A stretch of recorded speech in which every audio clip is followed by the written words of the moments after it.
Hello my dear aspirants, welcome from Somesh. यहाँ पे आए हुए हमारे प्लेटफॉर्म में सारे विद्यार्थियों को मैं सोमेश की ओर से वेलकम करना चाहता हूँ। ठीक है, तो आज हमारी इस क्लास में हम देखेंगे national current affairs November 1 to 7। ये एक वीकली करंट अफेयर्स का क्लास रहने वाला है और यहाँ पे इस जो वीक था नवंबर 1 to 7 तक हम यहाँ पे सारे करंट अफेयर जो एग्जाम पॉइंट ऑफ व्यू से इंपॉर्टेंट रहते हैं वो हम यहाँ पे डिस्कस करने वाले। ठीक है, so let's begin the class. तो देखिए, नवंबर 1 का यहाँ पे एक बहुत ही इंटरेस्टिंग न्यूज निकल के आया है। The Reserve bank of India RBI will commence pilot launches of the digital rupee form November 1। Actually RBI क्या कर रही है यहाँ पे, जो डिजिटल करेंसी है उसका क्या होता है, डिजिटल जो करेंसी है ये डिजिटल करेंसी का एक पायलट रन यहाँ पे करने वाला है। यानी क्या होता है, ये एक्चुअली जो परफेक्ट लॉन्च नहीं है, इनिशियल बेसिस पे इसको सिर्फ टेस्टिंग के बेसिस पे आरबीआई ने इसको लगा दिया है। तो देखते हैं central bank of digital currency CBDC actually होता क्या है। Central bank digital currency CBDC और digital rupee is a digital form of currency notes issued by a central bank. क्या कहा गया है कि एक सेंट्रल बैंक जो है वो जब डिजिटल फॉर्म में करेंसी को इशू करते हैं उसे हम क्या कहते हैं, डिजिटल करेंसी। डिजिटल करेंसी और rupee is an electronic form of money that can be used for contact lens transaction. तो आप अभी ये समझ सकते हैं कि आपके जो पेटीएम पे अभी जो पैसा भरा है और या गूगल पे के थ्रू जो आप ट्रांजैक्शन करते हैं वो भी क्या आपका इलेक्ट्रॉनिक करेंसी है? Actually not. एक्चुअली देखिए, जो डिजिटल करेंसी होता है वो क्या होगा, फुल्ली डिजिटल फॉर्म में रहेगा। आप जब पेटीएम से कोई ट्रांजैक्शन करते हैं या गूगल पे से कोई ट्रांजैक्शन करते हैं तब क्या होता है, वो जो रुपया आपके वॉलेट में भरा है उसका एक फिजिकल फॉर्म जरूर रहा होगा जो आपके बैंक में सपोज वहाँ पे डिपॉजिटेड है। लेकिन यहाँ पे जो डिजिटल करेंसी होगा इसका कोई एक्चुअली फिजिकल फॉर्म होगा ही नहीं। ये फुल्ली फ्लोट करेगा किस पे, इलेक्ट्रॉनिक डिवाइसेस के थ्रू, और ये फ्लोटिंग करेंसी रहेगा। ठीक है, तो क्या कहा गया है देखिए, और digital rupee is a digital form of currency notes issued by central bank. Digital currency और rupee is an electronic form of money. It is fully electronic and there will be not any solid form of this particular currency. Okay, that can be used in contactless transaction। तो देखिए, इसका अभी जो RBI ने दो का type यहाँ पे लेके आया है सामने। रिटेलर के लिए एक सीबीडीसीआर और जो होलसेल पर्पस के लिए यहाँ पे आया है सीबीडीसी डब्ल्यू। ओके, तो यहाँ पे जो पहला वाला है सीबीडीसीआर, ये अभी लॉन्च नहीं हुआ है। अभी जो लॉन्च हुआ है सीबीडीसी डब्ल्यू यानी होलसेल पर्पस के लिए, यहाँ पे पायलट प्रोजेक्ट के थ्रू इसको टेस्टिंग में लगाया गया है। ठीक है, तो यही था। चलिए नेक्स्ट स्लाइड में देखते हैं इसके बारे में और कुछ जानते हैं, यहाँ पे जानकारी लेते हैं। बेनिफिट्स ऑफ डिजिटल रूपी के एक्चुअली क्या क्या बेनिफिट्स रहने वाले हैं देखिए। Apart from reducing the transaction cost, having a digitalized currency will make it easier for governments to access all transaction happening within the authorized networks। तो यहाँ पे कहा जा रहा है कि आगे के दिनों में हम जब ऐसा एक दौर आएगा कि जब फुल्ली फिजिकल मनी से हम यहाँ पे डिजिटल मनी में शिफ्ट हो जाएंगे तो गवर्नमेंट सारा जो डाटा है अपने सर्वर पे होते हुए सारे ट्रांजैक्शन को वो एक्सेस कर पाएंगे। अगर कोई भी ब्लैक मनी इंडिया में आ रहा है या इंडिया से कोई ब्लैक मनी वहाँ पे ट्रांजैक्शन हो रहा है तो सारा जो है यहाँ पे गवर्नमेंट तक की एक्सेस में रहेगा। गवर्नमेंट सब कुछ में एक्सेसिबिलिटी के थ्रू गवर्नमेंट सबके ऊपर अपना आय जमा के यानी आग जमा के बैठ पाएंगे। ठीक है, it will become impossible to avoid the gaze of government. Government के आंखों में धूल झोंकना बहुत ही मुश्किल हो जाएगा। thus subjecting every transaction to relevant laws within the country. Hence, the government will have better control over how money leaves and enters the country. तो government के हाथ में पूरा कंट्रोल आ जाएगा इसको देखने का और चेकआउट करने के लिए कि कहाँ से इंडिया में पैसा आ रहा है और इंडिया से कहाँ में पैसा बाहर जा रहा है। ठीक है, तो देखिए, which would allow them to create a space for better budgeting and economic plans for the future and overall a much safe environment. Another benefits of digital currency is that they do not get torn, burned or physically damaged। तो देखिए, अभी जब हम bank में जाते हैं बहुत सारे रुपये ऐसा रहता है जिसमें कोई लोग कुछ लिखा हुआ रहता है, कभी कोई नोट फट जाता है तो उसके वजह से फिजिकल डैमेज होता है। लेकिन जब पूरा मनी इलेक्ट्रॉनिक फॉर्म में रहेगा उसका कोई डिजिटल फॉर्म ही नहीं रहेगा तो इसका डैमेज होने का चांसेस भी कम है। This is a very important thing that cyber security के मामले में बहुत अच्छे से शील्ड बना होना चाहिए और सिक्योरिटी के बारे में अच्छे से ध्यान रखना पड़ने का, वरना ये जो मनी है और भी रिस्की हो जाएगा सॉलिड वाले मनी से। ठीक है, तो देखिए इसका यहाँ पे कुछ यहाँ पे बेनिफिट बोला जा रहा है कि जब digital money all over India में स्प्रेड होगा, तो उसकी वजह से ये सब बेनिफिट देखा जा सकता है कि गवर्नमेंट के हाथों में ये रहेगा कि कहाँ पे मनी एलोकेशन हो रहा है, कहाँ से मनी आ रहा है और कहाँ पे मनी एक्सपोर्ट हो रहा है इंडिया से, तो वो सब कुछ गवर्नमेंट आराम से एक्सेस कर पाएगा और गवर्नमेंट के आंखों में धूल झोंकना बहुत ही मुश्किल जा हो जाएगा। ठीक है, तो अभी देखिए यहाँ पे पॉसिबल टेक यानी अच्छा सा क्वेश्चन क्या बन सकता है, when the RBI launches the digital currency for the first time, RBI ने फर्स्ट टाइम डिजिटल करेंसी कब लॉन्च किया था? तो यहाँ पे जो मैंने एक्सट्रैक्ट लिया है, यहाँ पे मैंने ऑलरेडी यहाँ पे बोला है कि कब हुआ था। एक्चुअली ये 1 नवंबर 2022 को ये इनिशिएटिव लिया गया है। ठीक है सर, ठीक है। तो what are the two types of central bank digital currency? One of are CBDC। ठीक है, एक्चुअली देखिए मैंने यहाँ पे आपको पहले बताया था कि रिटेल और होलसेल के लिए यहाँ पे दो टाइप का करेंसी लेके आए गए थे, CBDC W and CBDC R। What are the benefit of the digital currency? तब आप ये वाला आंसर यहाँ पे नोट डाउन कर लेंगे कि क्या क्या बेनिफिट्स आगे के टाइम में आ सकता है इस बारे में। ठीक है, चलिए नेक्स्ट देखते हैं। तो देखिए अभी आप लोगों का माइंड में एक क्वेश्चन आ सकता है कि what are the difference between crypto currency and digital money? तो क्रिप्टो करेंसी और डिजिटल मनी में एक्चुअली डिफरेंस क्या है? देखिए क्रिप्टो करेंसी जो है ये डिसेंट्रलाइज्ड है, इसको ना कोई कंट्रोल नहीं कर सकता, ये किसी अथॉरिटी के अंडर में नहीं आता है। कुछ क्रिप्टो करेंसी मार्केट में फ्लोटिंग है और ऐसे ही इसके अकाउंट में आज, दूसरे के अकाउंट में आज, ऐसे फ्लोट करता रहता है। इसको कोई गवर्नमेंट अथॉरिटी या कोई भी अथॉरिटीज के कंट्रोल में क्रिप्टो करेंसी नहीं है। तो देखिए a crypto currency is a decentralized digital asset, okay, and a medium of exchange based on blockchain technology. However, it has primarily been controversial due to its decentralized nature, meaning its operation without any intermediately like banks। कोई bank के under में भी नहीं आता है crypto currency. Financial institution like RBI हो गया India का, इस ऐसा कोई इंस्टीट्यूशन में नहीं है जो क्रिप्टो करेंसी को कंट्रोल करता है। On the country central bank digital currency CBDC जो हमारे इंडिया के ओर से रिलीज हुआ है, issued by the Reserve bank of India, will be legal tender in A digital form. तो ये बहुत ही लीगल है। और अगर देखिए अगर कुछ साल पहले के हम देखें तो क्रिप्टो करेंसी का बहुत ज़्यादा वैल्यू था, अभी के दिन में क्रिप्टो करेंसी का वैल्यू बहुत ज़्यादा गिर चुका है। तो इसको कंट्रोल में लेने के लिए कोई यहाँ पे इंस्टीट्यूशन नहीं है जो इसका वैल्यू कंट्रोल कर पाए। लेकिन अगर CBDC यानी सेंट्रल बैंक का यहाँ पे जो रिजर्व बैंक के तौर से जो आपका इलेक्ट्रॉनिक मनी यानी डिजिटल मनी रिलीज होगा, उसका जो कंट्रोल रहेगा, उसका वैल्यूएशन करने के लिए यहाँ पे एक इंस्टीट्यूशन बैठा हुआ है और इसको प्रॉपर तरीके में कैसे लाया जाएगा देश के हित में, वो पूरा कौन देखेगा? RBI। So it is much more different between crypto currency and what CBDC। Okay, so I think you have understood this discussion.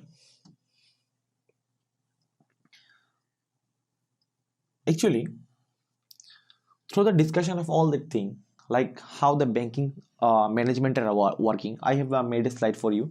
So let's move on that particular slide and discuss some important functions of banks. Okay.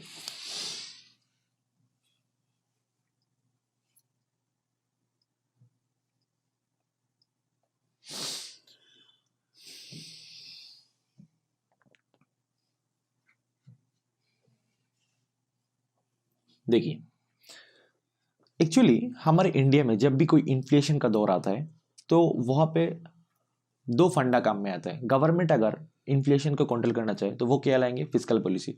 और अगर RBI यानी जो reserve bank of India है वो अगर inflation को control करने की कोशिश करे तो वो क्या करेंगे? वो यहाँ पे RBI का मॉनेटरी पॉलिसी लेके आएंगे और उसके अंडर में बहुत सारी चीज़ें होती है जिसकी वजह से यहाँ पे कुछ टर्म्स है like repo rate, MSF, bank rate, reserve rate, इस सब का जो अभी का जो परसेंटेज है उसका जो रेशियो है उसमें उतार चढ़ाव होते रहता है। ठीक है, तो बैंकिंग के इस टर्म को हम देखते हैं किस वजह से ये वाला बैंकिंग का टर्म हर एक क्वार्टर में चेंजेस लाता रहता है। ठीक है,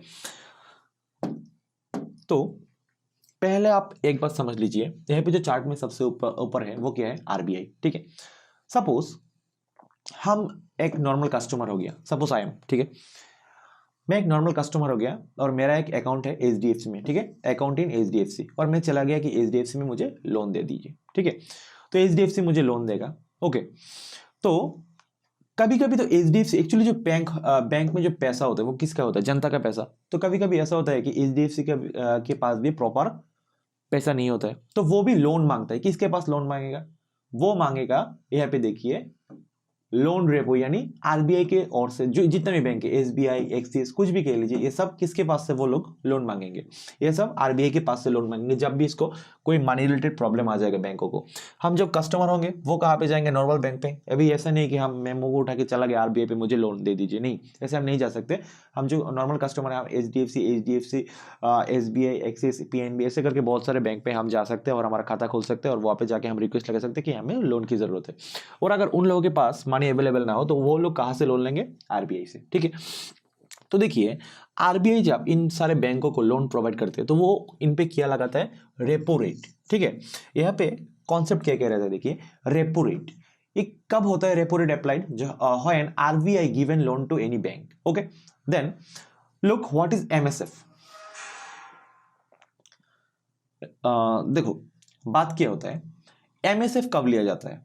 देखिए अगर किसी भी बैंक को ऐसा कोई मुश्किल का दौर आ गया कि सिर्फ एक रात के लिए मनी चाहिए, कि हमारे पास तो ऐसे बहुत सारे मनी है लेकिन एक रात, यानी किसी एक रात को इन लोगों का कुछ प्रॉब्लम आ गया और सिर्फ एक रात के लिए इनको लोन चाहिए, तो आरबीआई के पास ये लोग चले जाते हैं और एमएसएफ के तौर में ये लोग एक रात के लिए लोन ले लेते हैं। तो जो एमएसएफ का रेट रहेगा वो रेपो रेट से बहुत कुछ ज्यादा हो सकता है। सपोज रेपो रेट चल रहा है 15% के लिए, ठीक है, और एमएसएफ जो है वो चला जाएगा यहाँ पे 6% का। 5% तो था रेपो रेट, और अगर एक दिन के लिए चाहिए सिर्फ एमएसएफ इंस्टेंट और सडन प्रॉब्लम के तौर पे, तो उस पे लगाया जाएगा 6% का इंटरेस्ट रेट। तो रेपो रेट और एमएसएफ क्या है ये आपको समझ में आ गया होगा। अभी देखते हैं और एक बैंक रेट क्या होता है। देखिए ये जो रेपो रेट रहता है ये नॉर्मली 1 to 14 डेज के बीच में काम में आता है। जब एमएसएफ रेट होता है वो सिर्फ एक नाइट के लिए लिया जाता है। बैंक रेट क्या होता है? अगर यहाँ पे कोई एचडीएफसी, एसबीआई या एक्सिस या पीएनबी का कोई भी ऐसा बैंक हो जाता है कि उनको ऐसा जरूरत पड़ जाए कि 14 दिन के ज्यादा उनको पैसा चाहिए, तो वो आरबीआई के पास जाएगा और बोलेगा कि मुझे एटलीस्ट 30 डेज के लिए मुझे लोन प्रोवाइड कर दीजिए। तो वो यहाँ पे क्या करेंगे, जो यहाँ पे लोन मिलेंगे बैंक रेट के तौर से, और वहां पे रेपो रेट से ज्यादा इसको टाइम में लिया जाएगा। सपोज यहाँ पे रेपो रेट था 5% और यहाँ पे इसको 7% के तौर में इसको लोन पे दे दिया जाएगा, ठीक है। और लास्ट में यहाँ पे कौन सा कॉन्सेप्ट है? Reverse repo rate. एक्चुअली अभी जो हम यहाँ पे 4 वाले कॉन्सेप्ट देखे हैं ये सारे कॉन्सेप्ट आरबीआई और बैंकों के बीच में, ट्रांजैक्शन के बीच में यह सब लागू होंगे। बाद में हम देखेंगे कि कंज्यूमर और बैंक के बीच में जब ट्रांजैक्शन होगा तब क्या क्या टर्म एप्लीकेबल होंगे, ठीक है। तो देखिए अगर रिवर्स रेपो रेट हम समझने की कोशिश करें, सिर्फ ये वाला जो बैंक है ये लोग आरबीआई से लोन ले लेते हैं। कभी कभी ऐसा हो जाता है कि बैंक के पास बहुत ज़्यादा कैश कलेक्शन हो गया, तो एक्स्ट्रा कैश जब आ जाता है तो ये लोग क्या करते हैं, आरबीआई को अप्रोच करते हैं कि हमसे थोड़ा लोन ले लीजिए, ठीक है। तो कब देखा जाता है ऐसा? सपोज एक सैटरडे आ गया, संडे आ गया, तो सैटरडे और संडे को बैंक बंद रहता है, तो उस टाइम पे ये लोग क्या करते हैं, चलो हम लोग आरबीआई को इसको लोन पे दे देते। तब ये लोग दूसरे टाइप से आरबीआई से भी इंटरेस्ट का डिमांड करेंगे कि आप जब हमको लोन दे रहे थे तो आपने तो इंटरेस्ट चार्ज किया था, अभी हम दे रहे हैं आपको लोन तो आप भी इंटरेस्ट हमको पे कीजिए। तब आरबीआई इनको बोलती देखो भाई तुम्हारा जरूरत था इसीलिए मैंने जो इंटरेस्ट रेट लगाया था तुम पे वो अभी एप्लीकेबल नहीं होगा, क्योंकि मुझे पैसों का जरूरत नहीं है, ये तुम्हारा बेनिफिट के लिए तुम लोग मेरे पास पैसे रखने के लिए आ गए हो, और इसीलिए जो पहले मैंने यहाँ पे रेपो रेट लगाया था सपोज 5%, अभी तुमको वो 5% मैं नहीं पे करूंगा, अभी तुमको सपोज 3% या 2% का मैं पे कर दूंगा। तो ये रहता है रिवर्स रेपो रेट। जब कोई बैंक आरबीआई के पास में पैसा जमा करता है और उसको जो इंटरेस्ट रेट मिलता है वो क्या होता है? Reverse repo rate. तो हम यहाँ पे 4 वाले कॉन्सेप्ट को समझे हैं, repo rate, MSF, bank rate, reverse repo rate. So these 4 concepts are related between when the transaction are happening between banks and RBI. अभी जब कोई एक नॉर्मल कस्टमर और कोई बैंक के बीच में कोई ट्रांजैक्शन होगा तब देखिए कौन सा टर्म यहाँ पे एप्लीकेबल होगा। Base rate, suppose I am an account holder of HDFC and I am a very very good customer, I am making regular transaction with HDFC. तब एचडीएफसी क्या बोलेगा, हाँ जी आप सपोज मेरा नाम है राम भाई साहब आए हैं, इनको लोन पे दे दीजिए। तो मेरे लिए लोन का जो रेट रहेगा सपोज 8% और 10%, ओके। अभी कोई एक दूसरा आदमी चला जाएगा, सपोज श्याम मेरा एक दोस्त है, वो भी चला जाता है एचडीएफसी में, नया नया अकाउंट खोला है, कोई बैंक के साथ अच्छा ट्रांजैक्शन नहीं है, सपोज उसके अकाउंट में अभी पड़े हुए 4,000 रुपये और 4,000 का ट्रांजैक्शन है बैंक के साथ हुआ है। तभी वो एचडीएफसी बोले वालों नहीं हम तो आपको जो राम वाले भैया को जिस इंटरेस्ट रेट में आपको दिए थे वो तो हम आपको नहीं दे पाएंगे, हम आपको पीएलआर में दे देंगे, ठीक है। बेस रेट नहीं देगा, उसको दे देगा पीएलआर में। और सपोज मेरा इंटरेस्ट रेट रहेगा 8% और उसका हो जाएगा 14% और 13% अप्रोक्स में आ जाएगा, ठीक है। तो ये दो वाले टर्म किस किस के काम में आते हैं? जब कोई एक नॉर्मल कंज्यूमर यहाँ पे कोई भी बैंक से ट्रांजैक्शन के लिए यानी लोन के लिए जाते हैं, suppose when a customer favorite customer of bank, he will got the loan amount on base rate. On when there a sudden customer came for any loan, he will got the loan under PLR और primary lending rate, उसको इस वाले interest rate में ये वाला loan मिल जाएगा। ये यहाँ पे कितने कॉन्सेप्ट दिखाए मैंने? यहाँ पे 4 कॉन्सेप्ट और यहाँ पे हो गए तुम लोगों का 2 कॉन्सेप्ट। इस सब के अलावा भी और 2 कॉन्सेप्ट है, चलिए चलते हैं उस पर। देखिए यहाँ पे सीआरआर और एसएलआर एक्चुअली होता क्या है? सपोज इन्फ्लेशन को कंट्रोल करने के लिए, इन्फ्लेशन जो होता है वो किसी भी इकोनॉमी के लिए बहुत ही हानिकारक चीज है, तो इन्फ्लेशन को कंट्रोल करने के लिए आरबीआई हर बात कोई ना कोई ट्रिक ढूंढता रहता है कि किससे इन्फ्लेशन को कंट्रोल किया जाए। अभी सपोज बैंक के हाथ में पैसा है, वो क्या करेगा, मार्केट पे उसको फ्लो में लाएगा, तो इसको अगर रोका जा सके, कितने परसेंटेज तक रोका जा सके, उसी के ऊपर आरबीआई काम करता है कि हम कैश फ्लो को मार्केट में कम करें। तो आरबीआई क्या करता है, आरबीआई बैंक को बोलते है देखो तुम्हारे पास जितना भी पैसा है, सपोज आप तुम्हारे पास 100 पैसा है, उसका कुछ परसेंटेज तुम यहाँ पे हमारे पास सीआरआर के तौर पे रिजर्व में दे दोगे, ठीक है। वो हम देखेंगे तुम्हारा, सपोज हो गया 3% और 5%, ऐसा कुछ परसेंटेज बोल देगा कि इतना पैसा तुम हमको, हम देखेंगे कितना परसेंटेज अभी है, तो बोल देगा कि ये वाला जो कैश है वो तुम लोग यहाँ पे ट्रांजैक्शन नहीं कर पाओगे, इसको हमको हमारे यहाँ पे रिजर्व में रखो, ठीक है। आए दिन ऐसा हो गया तुम लोग यहाँ पे भाग गए हो, तो तुम लोगों का जो यहाँ पे ट्रांजैक्शन रहा आम जनता से, वो कौन पे करेगा? वो हमको पे करना पड़ेगा, इसीलिए तुम लोग यहाँ पे हमारे पास कुछ कैश रिजर्व पे रखो। और दूसरा क्या होता है, एसएलआर। बैंक ऐसा बोलता है हर एक बैंक को कि देखो कोई भी आदमी तुम्हारे पास आ जाता है, तुम बहाना बना दे कि तुम्हारे पास पैसा नहीं है अवेलेबल, तो ऐसे नहीं होगा। तुम अपना सपोज 20% मनी वो तुम यहाँ पे अपने खुद के पास स्टैट्यूटरी लिक्विडिटी रिजर्व पे तौर पे रखो। उसके हर दिन आरबीआई चेक करते हैं शाम को कि हर एक बैंक ये सीआरआर और एसएलआर फॉलो कर रहा है कि नहीं, कि उसका जो रिजर्व लिक्विडिटी फॉर्म में है वो उतना फॉर्म है कि नहीं, उससे वो ट्रांजैक्शन ज़्यादा किया कि नहीं। तो ये सब आरबीआई की नज़र में हर एक सेशन में चेकआउट में होता रहता है, ठीक है। तो इस दौरान देखिए सीआरआर और एसएलआर क्या होता है। तो अभी ये वाले कंसेप्ट को समझते हम चलते हैं कि अभी जो प्रेजेंट का टाइम है कौन सा परसेंट कितना है। देखिए रेपो रेट अभी ये जो मंथ चल रहा है नवंबर का, इसमें रेपो रेट क्या है 5.90%, एमएसएफ क्या है 6.15%, बैंक रेट क्या है 6.15% एंड रिवर्स रेपो रेट क्या है 3.35%। देखिए जब बैंक आरबीआई से लोन लेता था तो उसको देना पड़ता था 5.90%, और जब आरबीआई को लोन बैंक देता है कि हमसे पैसा लो और बदले में हमको कुछ इंटरेस्ट पे कर दो, तब उसको कितना मिलता है 3.35%। मैंने पहले भी बोला था, ठीक है। और सीआरआर एसएलआर ये आपके लिए होमवर्क है, आप नेट में सर्च करके मुझे बताइए गूगल पे कि अभी प्रेजेंट के टाइम में आरबीआई के गाइडलाइन के अनुसार सीआरआर और एसएलआर कितने परसेंट का है किसी एक बैंक का, पर्टिकुलर बैंक का, ठीक है। तो यहाँ पे मैंने ये 5 यानी 8 कॉन्सेप्ट आपको अच्छे से समझ में लाने की कोशिश की है। Thank you. चलिए हम अपने ओरिजिनल स्लाइड में बैक करते हैं।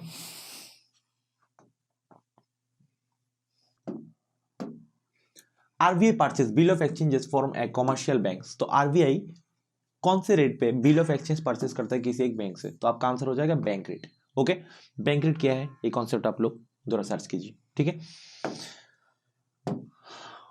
चलिए नवंबर 2 का एक इंपॉर्टेंट न्यूज देखिए। 63 police officer from Maharashtra, Delhi, Punjab और Telangana and Jammu and Kashmir have been awarded union home minister special operation medal. यहाँ पे जो अवार्ड्स है ये भी एग्जाम पॉइंट ऑफ व्यू से बहुत ही ज़्यादा इंपॉर्टेंस रखता है कि कौन सा अवार्ड किस काम के लिए दिया गया है और कौन से अथॉरिटी यानी कौन की गवर्नमेंट डिपार्टमेंट के अंदर में आता है। तो देखिए ये जो union home minister special operation medal है ये किस लिए दिया जाता है? पुलिस फोर्स को दिया है। 63 पुलिस ऑफिसर को यह मिला है। तेलंगाना, जम्मू एंड कश्मीर, पंजाब, महाराष्ट्र ये सभी एरिया से लेके 63 पुलिस ऑफिसर को ये वाला मेडल मिला है। तो देखिए किस लिए मिला है? The award was given by the ministry of home affairs. तो एक कौन सा डिपार्टमेंट के अंदर में आ गया? The ministry of home affairs के अंडर में आ गया। For 4 special operations conducted by them in areas of terrorism, border actions, armed controls and preventions of narcotic smuggling and rescue operations. तो ये वाले जो 63 हमारे पुलिस के जवान थे वो ऐसे कामों में, यहाँ पे जो 4 सेक्टर है, इस सेक्टर में इन लोगों ने बहुत ही अच्छा परफॉर्म किया है और इनको और भी ज़्यादा मोटिवेट करने के लिए अपने काम पे union home minister special operation medal इनको प्रोवाइड किया गया है, ठीक है। और इस कौन सी डिपार्टमेंट के अंदर में आता है? The ministry of home affairs. Okay, done. So let's move into our next slide. तो देखिए, the union cabinet has given its approval for the naming of the new greenfield airport. India में एक new greenfield airport का approval मिल गया है, Donyi Polo airport at Itanagar. So north east में जो लोग हैं उन लोगों को अच्छे से मालूम होगा ईटानगर कहाँ पे है। ईटानगर है हमारे जो अरुणाचल प्रदेश है, उसका जो कैपिटल है वो क्या है? ईटानगर, ठीक है। तो देखिए, airports authority of India founded, यहाँ पे देखिए एक AAI, ये क्या है और इसी के और से अप्रूवल मिला है। तो AAI क्या बन जाता है? Airports authority of India founded. एक कब फाउंड में आएगा था? 1995 के टाइम में, 1 April. Airports authority of India headquarters ये कहाँ पे है? New Delhi. Airports authority of chairman अभी कौन है? संजीव कुमार। तो this are some basic information about AAI। और ये जो अथॉरिटी है क्या काम करते हैं? एविएशन डिपार्टमेंट के अंदर में आता है और ये लोग क्या करते हैं? द सेंट्रल इंडिया का एयरपोर्ट अथॉरिटी ऑफ इंडिया है, इंडिया का जो सारा एयरपोर्ट्स का कंट्रोल ये वाले अथॉरिटी देखते हैं, ठीक है। So let's move into our next slide.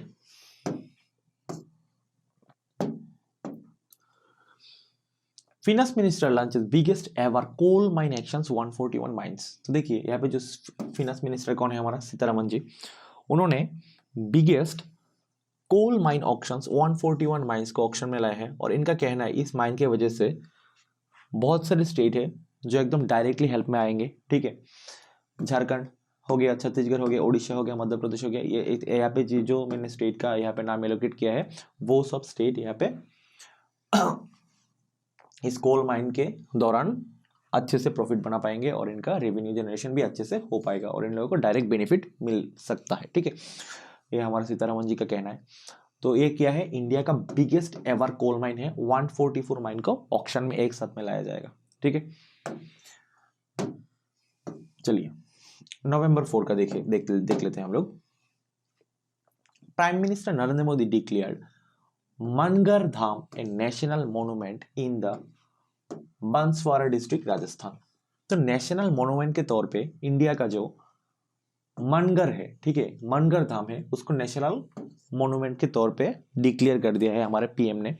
तो देखिए, मनगर का एक पिक्चर हमने यहाँ पे दे दिया है। तो कुछ चीजें हम यहाँ पे इंफॉर्मेशन के तौर पे जान लेते हैं मनगर एक्चुअली होता कौन सा एरिया है इंडिया का। तो Mangarh hold special importance for the Bhil community. तो मनगर कौन सी कम्युनिटी के लिए बहुत ही स्पेशल इंपॉर्टेंस रखता है? भील कम्युनिटी के लिए। And other tribes of Rajasthan, Madhya Pradesh, Gujarat. जितना मुझे पता है, ब्रिटिश जब दौर चल रहा था, भील कम्युनिटी की ओर से अप्रोक्स 2.5 लाख जो भील ट्राइब्स थे वो ब्रिटिश के अगेंस्ट में डायरेक्ट चले गए थे और ब्रिटिश ने फायर के दौरान 15,000 भील ट्राइब्स को मार गिराया था। तो एक बहुत ही दर्दनाक हादसा था, मैसाकर था, ठीक है। तो देखिए, तो इसीलिए Mangarh holds the special importance for the Bhil community and other tribes Rajasthan, Madhya Pradesh and Gujarat. Okay, तो मनगर के और कुछ इंफॉर्मेशन हम देख लेते हैं। India was fighting against the British and during the freedom struggle the Bhil community and the other tribes were also fighting a long stand off against British officials. On 17th November 1913 को किया हुआ देखिए, 1.5 lakh Bhil was performing a rally against the British, where the Britishers opened fire at the gathering. The massacre leads to the death of 1500 tribal people. तो actually static data जो था क्या है, 1.5 लाख जो लोग थे वो यहाँ पे अगेंस्ट में आए थे और 1500 जो ट्राइबल पीपल थे मारे गए थे। ब्रिटिश के जो एक्शन लिया गया था ब्रिटिश की ओर से, उसमें ये सारे लोग अपने जान गंवाए थे। What is monument? तो मोनूमेंट यहाँ पे जो है इंडिया का गवर्नमेंट इसको डिक्लेयर किया। मोनूमेंट क्या होता है? Something that serves as memorial, specially a building, pillar, stone, statue honoring a person or an event. तो कोई अगर यहाँ पे कोई ऐसा बिल्डिंग या कोई स्टोन हो गया, स्टेचू हो गया जो कोई एक हिस्टोरिकल इंपॉर्टेंस यानी मेमोरिकल इंपॉर्टेंस वैल्यू रखता है, उसको हम मोनूमेंट के तौर पे देखते हैं या मोनूमेंट का इसको डिक्लेयर करेंगे। ठीक है, चलिए नेक्स्ट स्लाइड में हम देखते हैं। तो अभी ए न्यू स्टडी रिवील किया गया है। देखिए, ये मैंने पिछले स्लाइड में भी आपसे डिस्कस किया था कि इंडिया में जो इनइक्वलिटी है वो बहुत ज़्यादा है, और इसकी वजह से अभी बहुत सारे स्टेट गवर्नमेंट और सेंट्रल गवर्नमेंट के जो जॉब रिलेटेड एग्जाम है उसमें वुमेन्स के लिए अप्रोक्स 30% और मे बी 34% का रिजर्वेशन लाया गया है। तो देखते हैं बात किया है। A new study revealed that India has the widest gender well gap, 64% का यहाँ पे जेंडर गैप देखा गया है। ठीक है, हाउ मेनी, तो ये जो 64% का आंकड़ा है, ये कौन से कंट्री के अंडर में आया है? एपेक कंट्रीज, यानी जितने भी एपेक कंट्रीज है उसमें इंडिया का जो गैप है वो कितना है? 64% का गैप देखा गया है। How many APEC countries are there? तो अगर क्वेश्चन में पूछ लिया जाए कि एपेक कंट्री क्या होता है, एक्चुअली एशियन पैसिफिक ओशन के आजू बाजू में जितने भी कंट्री रहते हैं उसको हम एपेक कंट्री के तौर में देखते हैं। तो 13 से एपेक कंट्री हो गए। तो देखिए यहाँ पे एक कोटेड लाइन है, women also tend to assume child care responsibilities at a young age for the reason. तो इस यहाँ पे जो एपेक का रीजन है वहाँ पे ऐसा देखा जाता है कि वुमेन को एक्चुअली चाइल्ड केयर रेस्पॉन्सिबिलिटी के तौर में हम लोग यहाँ पे बांध के रखने की कोशिश करते हैं, resulting in financial impacts from which women have limited capacity to recover. तो इसकी वजह से वुमेन जो है फिनेंशियली उतने ज़्यादा इंडिपेंडेंट नहीं है। तो compounding this is that long term financial decision generally rest with man. तो जो लॉन्ग टर्म फिनेंशियल डिसीजन रहता है हमारा, जो इंडिया हो गया, ऐसे जो रीजनल कंट्री है उसमें मैन ही किया होता है, जो फिनेंशियल डिसीजन उनको ही टेक करना पड़ता है। Financial literacy for working women tends to be very very lower in these countries, and India stands in 64%. Okay, so we need to work on that particular sector. This is the report. Okay, let's move into the next report. All you know that India Post Payment Bank or India Post Office Bank, what is this? This is a bank which is fully under control by the government of India. So जरा story को समझ लेते हैं। देखिए, निवेशक दीदी एक venture चलाया गया है। क्या? निवेशक दीदी programme launched by Niveshak Didi in order to promote financial literacy by the women for the women. यहाँ पे एक स्लोगन दिया गया है, डायलॉग बोल सकते हैं, women for the women. India Post Payment Banks IPPB organize India first floating financial literacy camp in Srinagar JK। तो इन लोगों का कहना है वुमेन को फिनेंशियली स्किलफुल बनाने के लिए, यानी वुमेन को सारे फिनेंशियल जानकारी देने के लिए हमने यहाँ पे एक वेंचर चलाया है। कहाँ पे चलाया गया है? जम्मू एंड कश्मीर के श्रीनगर पे।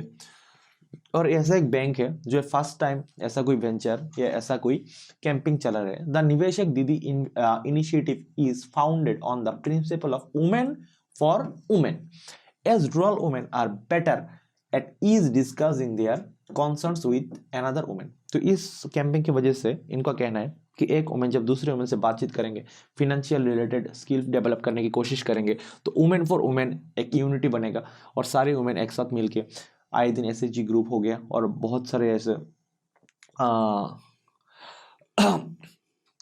वुमेन ऑर्गेनाइजेशन बना के वुमेन को फिनेंशियली डेवलप कर सकता है। तो ठीक है, तो इनका एक यहाँ पे इनिशिएटिव है।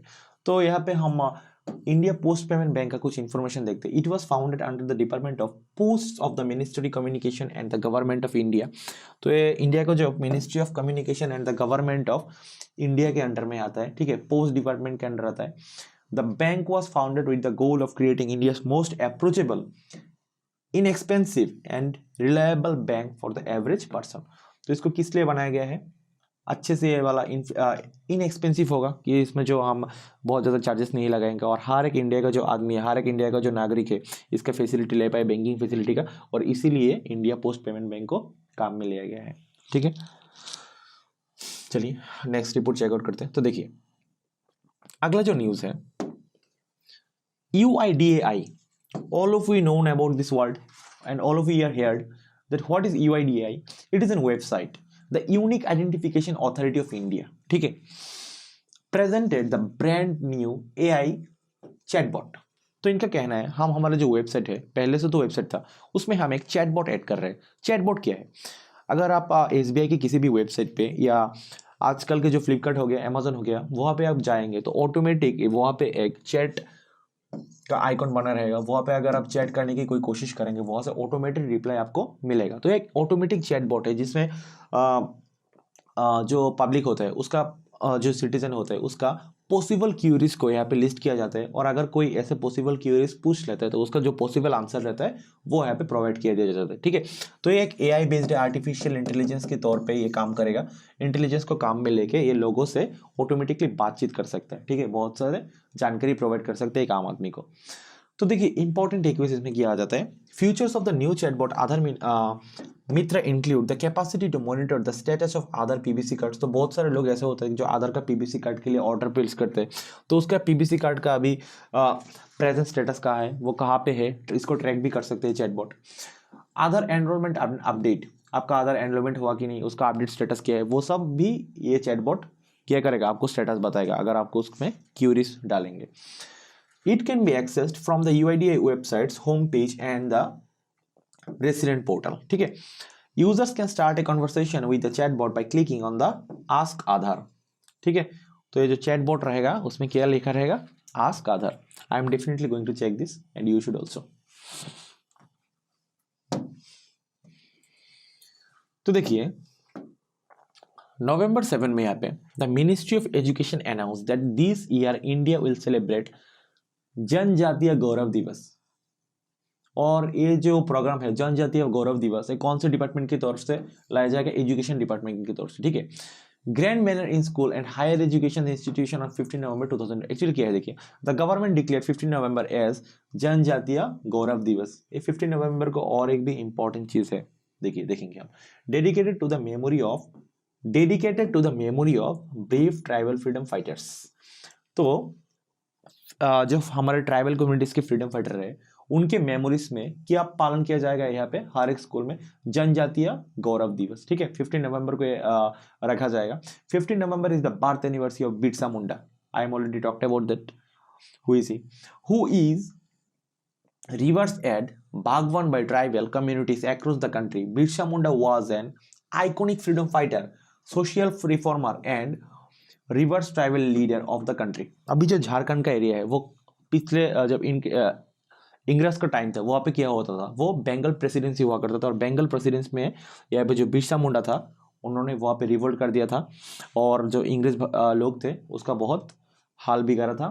तो ये है हमारा फ्रीडम फाइटर, और इसी की यादों में इनका 15 नवंबर में इनका बर्थडे है, और इनकी यादों में क्या रखा जाएगा, जनजातीय गौरव दिवस। जनजातीय यानी ट्राइब कम्युनिटी को ये वाला डे हम ट्रिब्यूट में लाएंगे। ठीक है, ओके चलिए। तो देखिए अभी जो नेशनल मोन्यूमेंट है, नेशनल मोन्यूमेंट अथॉरिटी का एक न्यू प्रोफेसर यहाँ पे अपॉइंटमेंट करके आया है, चेयरमैन है इस अथॉरिटी का। ठीक है, नेशनल मोन्यूमेंट अथॉरिटी का NMA। इसका भी जो नया चेयरमैन रिक्रूटमेंट है वो कौन है, किशोर कुमार बसा। ठीक है, तो अभी नेशनल मोन्यूमेंट अथॉरिटी का कुछ इंफॉर्मेशन हम यहाँ पे ले लेते हैं। Under the ministry of culture government of India and has been set up as per the provisions of the ancient monuments and archaeological sites and remains answer okay amended and validation act 2010 which was enacted in 2010। Actually ये जो NM है national monument authority, ये कब से time में है, 2010 से ये एक्शन में है, और इसको 2010 जो एक्ट है archaeological sites and remains answer act 2010 इसके ओर से इसको फॉर्मेशन किया गया है इंडियन गवर्नमेंट की ओर से। और अभी जो इनके नया चेयरमैन जी है वो कौन सिलेक्टेड हुआ है, किशोर कुमार बसा। ठीक है, चलिए। तो देखिए नवंबर 8 का एक न्यूज निकल के आया था, Supreme Court upholds the constitutional validity of EWS quota in 3:2 verdict. यहाँ पे जो की पॉइंट्स है वो मैं आप लोगों को हाईलाइट करके दिखाने की कोशिश करूंगा। तो कॉन्स्टिट्यूशनल वैलिडिटी क्या हुआ था, EWS स्कीम पहले आपको मालूम होना चाहिए, इकोनॉमिकली वीकर सेक्शंस के लिए एक स्कीम था जिसमें 10% रिजर्वेशन दिया गया था ST SC और OBC के अलावा जो और भी दूसरे कैटेगरी के लोग थे और जो इकोनॉमिकली वीकर थे उनको फॉरवर्ड में लाने के लिए ये स्कीम लाया गया था। तो अभी इसका कॉन्स्टिट्यूशनल वैलिडिटी क्या है और ये कॉन्स्टिट्यूशनल जो बेसिक स्ट्रक्चर है इसको वायोलेट कर रहा है कि नहीं, इसके बारे में एक PIL डाल दिया गया था सुप्रीम कोर्ट में। तो रिसेंटली सुप्रीम कोर्ट का एक वर्डिक्ट आ गया था जिसमें 5 जजों का एक बेंच था, तो उसमें से तीन जो जज थे उन्होंने कहा है नहीं, ये कॉन्स्टिट्यूशनल वैलिडिटी को किसी भी तरह से हानि नहीं पहुंचा रहे और कोई भी वायोलेशन नहीं हो रहा है, तो हम जो है ईडब्ल्यूएस का 10% जो रिजर्वेशन है उसको हम स्ट्रेंथन करेंगे। तो इस बारे में देखिए मैं आपको ये बताना चाहूँगा ये कब से हो रहा है। 103rd कॉन्स्टिट्यूशनल अमेंडमेंट इन 2019 में जब एक कॉन्स्टिट्यूशनल अमेंडमेंट आया था, तभी से इकोनॉमिकली वीकर सेक्शन जो लोग थे उनको लिए 10% रिजर्वेशन का एलोकेशन हो गया था। तो जब ये अमेंडमेंट हुआ था, इसके द्वारा इफेक्ट कौन कौन से आर्टिकल हुए थे हमारे इंडियन कॉन्स्टिट्यूशन के? आर्टिकल 15 का क्लॉज नंबर 6 एंड आर्टिकल 16 का क्लॉज नंबर 6। ओके, तो इस बारे में जस्टिस दिनेश माहेश्वरी क्या बोल रहे देखिए, said the 103rd constitutional amendment cannot be said to be breach the basic constitutional amendment, basic constitutional structure। इनका ये कहना है कि ये जो अमेंडमेंट था ये किसी भी तरह से हमारे कॉन्स्टिट्यूशनल राइट्स को वायलेट नहीं कर रहा है और किसी भी तरह से कॉन्स्टिट्यूशन का जो बेसिक स्ट्रक्चर है इसको वायलेट नहीं कर रहे।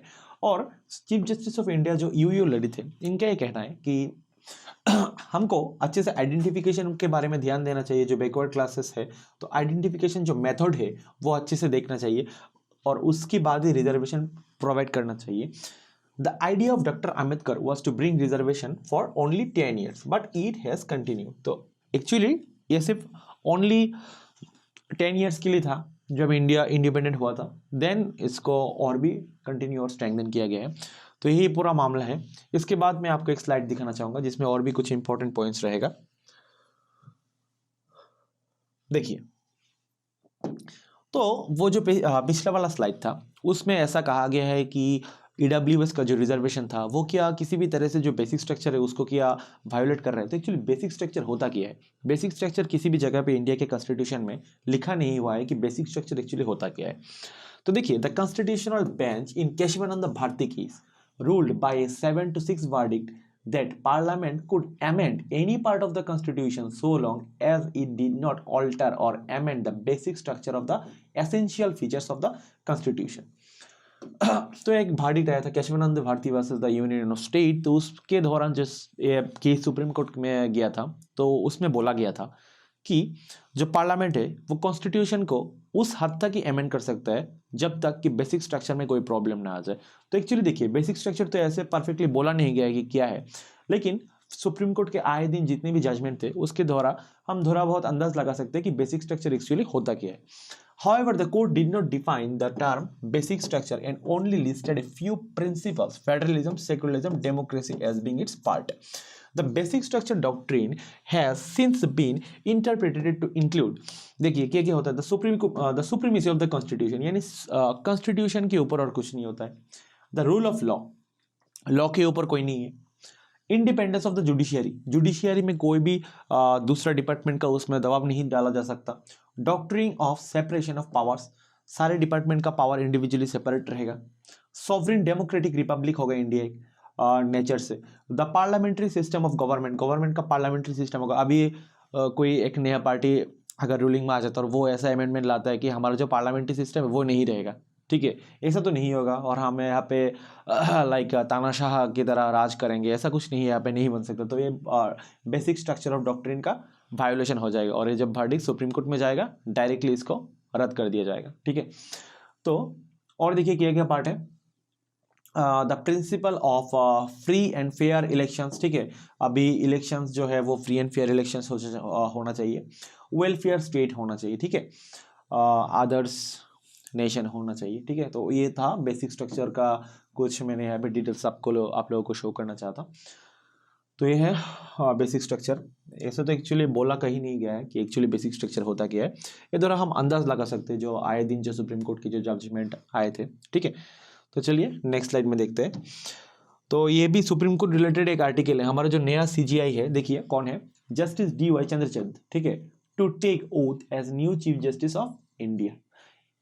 इसमें इंफॉर्मेशन देखिए, सीनियर मोस्ट सुप्रीम कोर्ट जज and chief justice of India designate Dhananjaya Y Chandrachud is all set to become the 15th head of the Indian judiciary when President Draupadi Murmu would administer the oath of the office to him at Rashtrapati Bhavan. तो इनको oath लिया गया था राष्ट्रपति भवन में द्रौपदी मुर्मू जी के तहत। तो देखिए इनके बारे में कुछ देख लेते हैं पर्सनल इंफॉर्मेशन। ही सक्सेडेड उदय उमेश ललित, यूयू ललित के बाद में इन्होंने आए हैं, who had recommended his him as his successor. Actually उन्होंने रिकमेंड किया था इनको to the center on October 11. President Draupadi Murmu has appointed her. Okay, तो अभी सुप्रीम कोर्ट का जो जज होता है उनका रिटायरमेंट का एज क्या होता है, देखिए 65 ईयर्स. ओके, सो चलिए इस सुप्रीम कोर्ट के बारे में और कुछ आर्टिकल्स हम देखते हैं. देखिए यहाँ पे मैंने आप लोगों को लिए कुछ बहुत ही इंपॉर्टेंट एमसीक्यू लेके आया हूँ. A person appointed as a judge of the Supreme Court before entering upon his office has to make and subscribe an oath. कोई भी अगर सुप्रीम कोर्ट का जज होता है तो वो अपने ऑफिस में जाने के पहले एक ओथ लेना होता है. तो वो ओथ उसको कौन दिलाता है? प्रेसिडेंट और someone appointed by him. President दिला सकता है और ऐसा कोई आदमी जिसको प्रेसिडेंट ने अपॉइंट कर दिया है कि आप चाहिए और ओथ लेने में इनको मदद कीजिए. Okay, who was the first chief justice of India? Hiralal J Kania. ठीक है, ये है इंडिया का first CGI.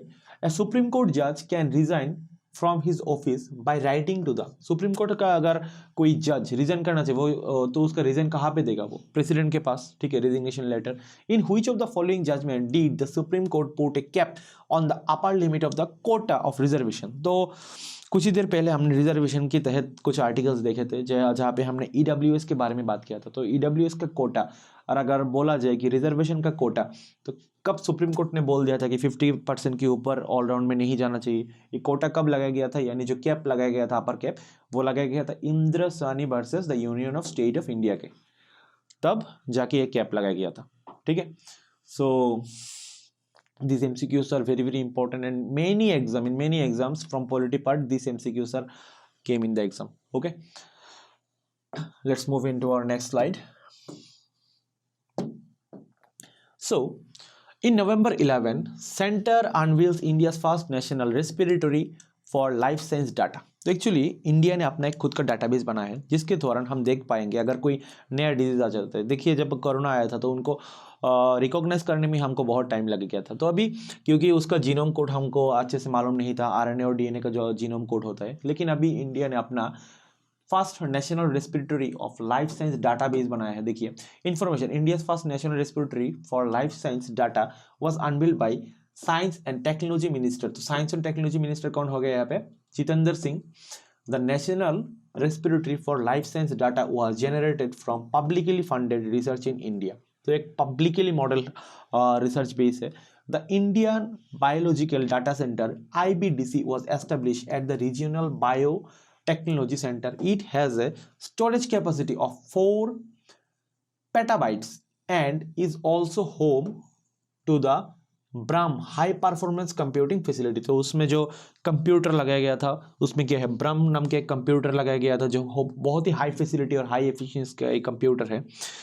The center also hosted an online dashboard for the genomic surveillance data generated by the INSACOG labs. तो इनमें क्या क्या हम डाटा स्टोर करेंगे? वैलिडिटी जो जीनोमिक कोड रहेगा, कोई अगर नया वायरस हो गया तो उसका हम जीनोमिक कोड रखेंगे. This in INSACOG labs provide customized data submission, access data analysis services and real-time SARS-CoV-2 variant monitoring across the country. और इस लैब के दौरान हम क्या कर पाएंगे? उस डाटाबेस के थ्रू ऑल ओवर इंडिया कहाँ पे कोविड जो नया वेरिएंट है कोविड का SARS-CoV-2 वो कहाँ पे एक्टिवेटेड है वो भी हम इस वेबसाइट के थ्रू और इस डाटाबेस के थ्रू हम एनालाइज कर पाएंगे. So it is a very interesting thing that India has first time developed its personal first national respiratory for life science database. Okay, जिसके थ्रू हम बहुत सारे वायरसेस के डाटाबेस यहाँ पे स्टोर करके रखेंगे और आए दिन अगर ज़रूरत पड़े वो से हम एनालिटिकल एबिलिटी के लिए वो से हम ले पाएंगे. ठीक है, चलिए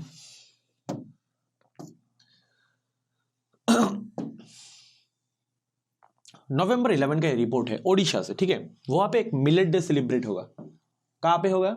उड़ीसा में. और कब होगा? नवंबर 11 पे. ठीक है, 10th नवंबर एज मिलेट, सॉरी नवंबर 11 में न्यूज़ आया लेकिन एक्चुअली 10th नवंबर को ए मिलेट डे करके इसको सेलिब्रेट किया जाएगा. तो देखिए the state government of Odisha is observing 10th November 2022 as millet day.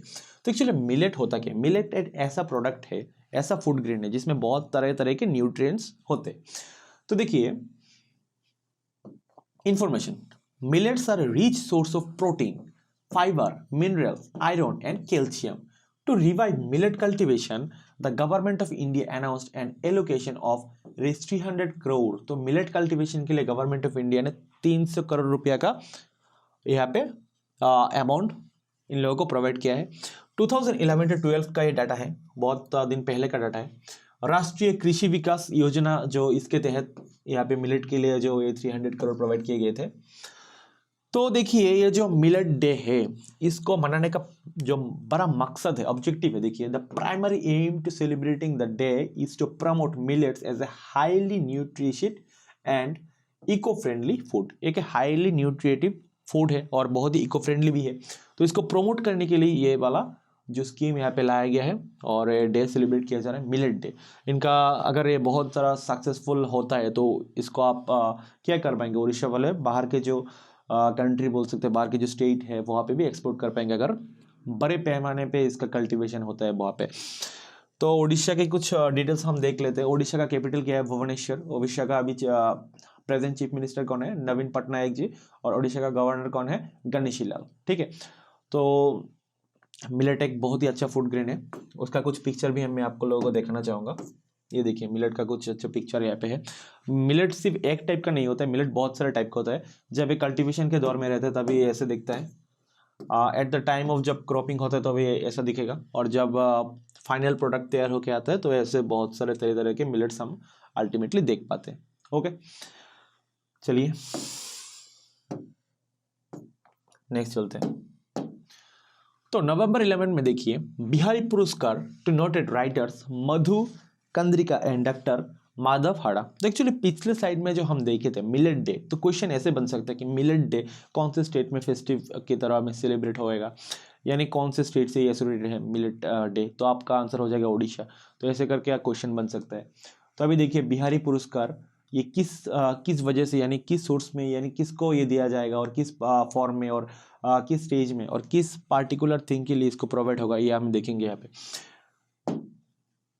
देखिए the Bihari Puraskar is given every year for an outstanding work published in the last 10 years by a Rajasthani author in Hindi और राजस्थानी। राजस्थान में जो भी ऑथर बहुत ही अच्छा राजस्थानी और हिंदी में कुछ नरेट करता है, the recipient is chosen bye a selection committee headed by chairman Hemant शेष। तो एक कमिटी रहता है, तो वो कमिटी सिलेक्शन लेता है कि कौन को किस लोगों को यहाँ पे प्राइज दिया जाएगा। The Bihari Puraskar is one of the 3 literary awards instituted by K.K. Birla Foundation in 1991। तो K.K. Birla Foundation की तरफ से प्राइज मनी दिया जाता है। Named after the famous poet Bihari, the award, तो बिहारी क्यों ये नाम दिया गया इस अवार्ड के, एक्चुअली वो एक फेमस पोइट थे। The awards of Rajasthani authors carries a cash prize of 2.5 lakh, a plaque and a किटेशन। तो यहाँ पे 2.5 लाख रुपया का एक बड़ा अमाउंट दिया जाता है जो भी ये पुरस्कार को यहाँ पे जीते। तो देखिए Bihari Puraskar to noted writers Madhu Kankaria and doctor Madhav Hada. तो ये जो दो जने हैं इन लोगों को ये वाला अवार्ड मिला है, माधव हाड़ा जी और कौन है, मधु कनकरिया को। ठीक है, तो ये न्यूज है यहाँ पे। राजस्थानी एक बिहारी पुरस्कार है ये। ठीक है, अच्छे नरेट करने के लिए ये वाला पुरस्कार दिया जाता है और ये राजस्थान की ओर से दिया गया है। तो अभी नवंबर 12 को एक इंपॉर्टेंट न्यूज देखिए, US treasury removes India from the it's currency monitoring list. US का जो ट्रेजरी है, ठीक है, वो एक मॉनिटरी करता है उसका जितने भी कंट्री के साथ उसका ट्रेडिंग पार्टनरशिप रहता है, तो वो वाले सारे कंट्री पे ये लोग मॉनिटरी चलाते हैं। कैसा मॉनिटरी करते हैं, देखिए ये लोग 3 चीज का ध्यान रखते हैं। एक देखिए significant bilateral trade surplus with the US. अगर कोई भी कंट्री यूएसए के साथ ट्रेडिंग कर रहा है और उसका यूएसए में एक्सपोर्ट बहुत ज्यादा हो रहा है, इंपोर्ट कम हो रहा है यूएसए से, तो उसको क्या कहता है कि सरप्लस ट्रेडिंग हो रहा है यूएसए से। A material current account surplus. देखिए सेविंग्स अकाउंट सरप्लस और करंट अकाउंट सरप्लस का 2 अलग अलग कॉन्सेप्ट है। जब आप इकोनॉमी में जाएंगे तब आप अच्छे से समझेंगे। तो अगर कभी देखा जाता है कि करंट अकाउंट में भी उसका सरप्लस रहता है उस कंट्री का, और 2% का ग्रॉस डोमेस्टिक प्रोडक्ट का ओवर 12 मंथ पीरियड, कि 12 महीने में 2% ऑफ ग्रॉस डोमेस्टिक प्रोडक्ट का यहाँ पे सरप्लस अकाउंट में बैलेंस रहता है, तब भी वो लोग कोई भी कंट्री को लिस्ट में ले लेते। और एक बात देखिए आखिर में, persistent one-sided intervention when net purchases of foreign currency totaling at least 2% of the country's GDP over a 12-month period are conducted repeatedly in at least 6 out of 12 months। तो क्या बात है, देखिए जीडीपी में अगर सरप्लस अमाउंट रह जाए, GDP का 2% अगर करंट सरप्लस अमाउंट रह जाता है, और यह क्या होता है कि मार्केट से बहुत ज़्यादा कोई कंट्री अगर डॉलर परचेजिंग कर लेता है, ठीक है, सरप्लस अमाउंट में, और अगर ऐसा देखा जाए कि यूएसए में ट्रेड सरप्लस बन जाए कि यूएसए पे बहुत ज़्यादा एक्सपोर्ट कर रहा है अगर कोई कंट्री, तो वो कंट्री को वो लोग क्या करते हैं, ऐसे कर देते हैं कि इसको इस लिस्ट में ये लोग ले लेते हैं, मॉनिटरिंग लिस्ट में, ठीक है। तो इस लिस्ट में लेने से क्या होता है, देखिए an economy meeting 2 of the 3 criteria is the Trade Facilitation and Trade Enforcement Act 2015 is placed on the watch list. This includes, तो ये देखते हैं कौन कौन कंट्री इसमें शामिल है कि वो मैनिपुलेशन करने की कोशिश कर रहे हैं, ट्रेड को मैनिपुलेशन कर रहा है और करेंसी को मैनिपुलेशन करने की कोशिश कर रहा है। देखिए एक सिंपल एग्जांपल के तौर में मैं आपको समझाना चाहूँगा। सपोज यहाँ पे एक कार है, imported car, and there are some fruits. So suppose India में कोई बैठा है और वो यहाँ से कार इंपोर्ट कर रहा है, और हमारे पास जो फ्रूट्स है, वेजिटेबल्स है, तो अगर देखा जाए कि इंडिया का रुपी ऐसा हो गया कि $1 और यहाँ पे मिल रहा है 120 रुपया, ठीक है। तो कोई भी आदमी यहाँ से बहुत ज़्यादा माल उठाएगा कि चलो यहाँ से खरीदारी करते हैं, क्योंकि $1 का वैल्यू बहुत ज़्यादा है। तो इसके दौरान क्या हो जाएगा कि इंडिया से बहुत ज़्यादा माल अमेरिका में एक्सपोर्ट होना चालू हो जाएगा। तो अगर कोई भी कंट्री ऐसा करता है कि जानबूझ के मनी को मैनिपुलेट करने के लिए वो जो अपना करेंसी का वैल्यू डिप्रिशिएट करता है कि ज़्यादा से ज़्यादा एक्सपोर्ट कर पाए, वो वाले कंट्री को ये लिस्ट में ले लेते हैं। और अगर ये लिस्ट में आ गए तो इतना बड़ा कोई बात नहीं, ऐसा नहीं कि ग्रे लिस्ट में हो गया, जस्ट इसको मॉनिटरी लिस्ट में डाल देते हैं और देखा रहता है कि ये वाले जो कंट्री है इसको थोड़ा हम नोटिस करके चलेंगे। तो अभी जो रिसेंट में हमारे निर्मला सीता जी के साथ जो मीटिंग के लिए आए थे जेनेट एलन जी, अमेरिकन का जो करेंसी डिपार्टमेंट का जो ट्रेजरी डिपार्टमेंट का सेक्रेटरी है, उन्होंने जब यहाँ पे कोर्टी से मीटिंग किया था तो इंडिया को इस लिस्ट से बाहर कर दिया और इंडिया के ऊपर ये लोग अभी मॉनिटरिंग नहीं करेंगे। तो this is the full news. Okay, चलिए, तो इंडियन रेलवे क्या कर रहे हैं, देखिए इनका इंडियन तो देखिए 12 नवंबर में द न्यूज आया है, Indian railway accomplishes electrification of 82% of the total BG network, actually है ब्रॉडगेज नेटवर्क। तो पूरा इंडिया का ही एक एजेंडा है या मोटो बोल सकते हैं कि हम नेट जीरो कार्बन एमिशन के लिए जो भी है व्हीकल रेडी करेंगे, और जो भी हम प्रोडक्ट रेडी करेंगे और या जो भी हम यहाँ पे व्हीकल रेडी करेंगे सब कुछ में ऐसा होना चाहिए कि नेट जीरो कार्बन एमिशन होगा। तो इसीलिए अभी रेलवे ने क्या किया है, इलेक्ट्रिफिकेशन ऑफ 82% ऑफ इस टोटल ब्रॉडगेज नेटवर्क में इन लोगों ने काम किया है। तो इससे क्या होगा कि फ्यूल के वजह इलेक्ट्रिसिटी को काम में लिया जाएगा रेलवे डिपार्टमेंट के ओर से, और इलेक्ट्रिसिटी को एम्फेसाइज किया जाएगा और यहाँ पे जो फ्यूल कंजम्पशन है उसको कम किया जाएगा, और जिसकी वजह से नेट जीरो कार्बन एमिशन को इंडिया इन अपकमिंग टाइम्स में गेन कर पाएगा। तो यही था न्यूज़। चलिए नेक्स्ट देखते हैं। ओके, तो देखिए श्लोक मुखर्जी एक इंडिया का बच्चा है, wins India 2022 doodle for Google, ठीक है। ये एक गूगल का एक कंपटीशन रहता है जिसमें देखिए the doodle for Google contest has been held India since 2009 से इंडिया में हो रहा है। In this competition students from classes 1 to 10 can participate here. The entries of the students are evaluated by Google executives and jury panel consisting of industry leaders and creative thinkers। तो यहाँ पे जो jury members रहते हैं ये लोग select करते हैं कौन से बच्चे इसमें पार्टिसिपेट कर पाएंगे। श्लोक मुखर्जी रिसीव्ड, अभी जो श्लोक मुखर्जी है उन्होंने ये कॉन्टेस्ट जीत लिया है और उनको 5 लाख रुपए का कॉलेज में स्कॉलरशिप मिला है और 2 लाख रुपीज का टेक्नो पैकेज मिला है इनको। तो इन्होंने क्या किया है, देखिए what Shlok Mukherjee wrote for doodle to Google 2022।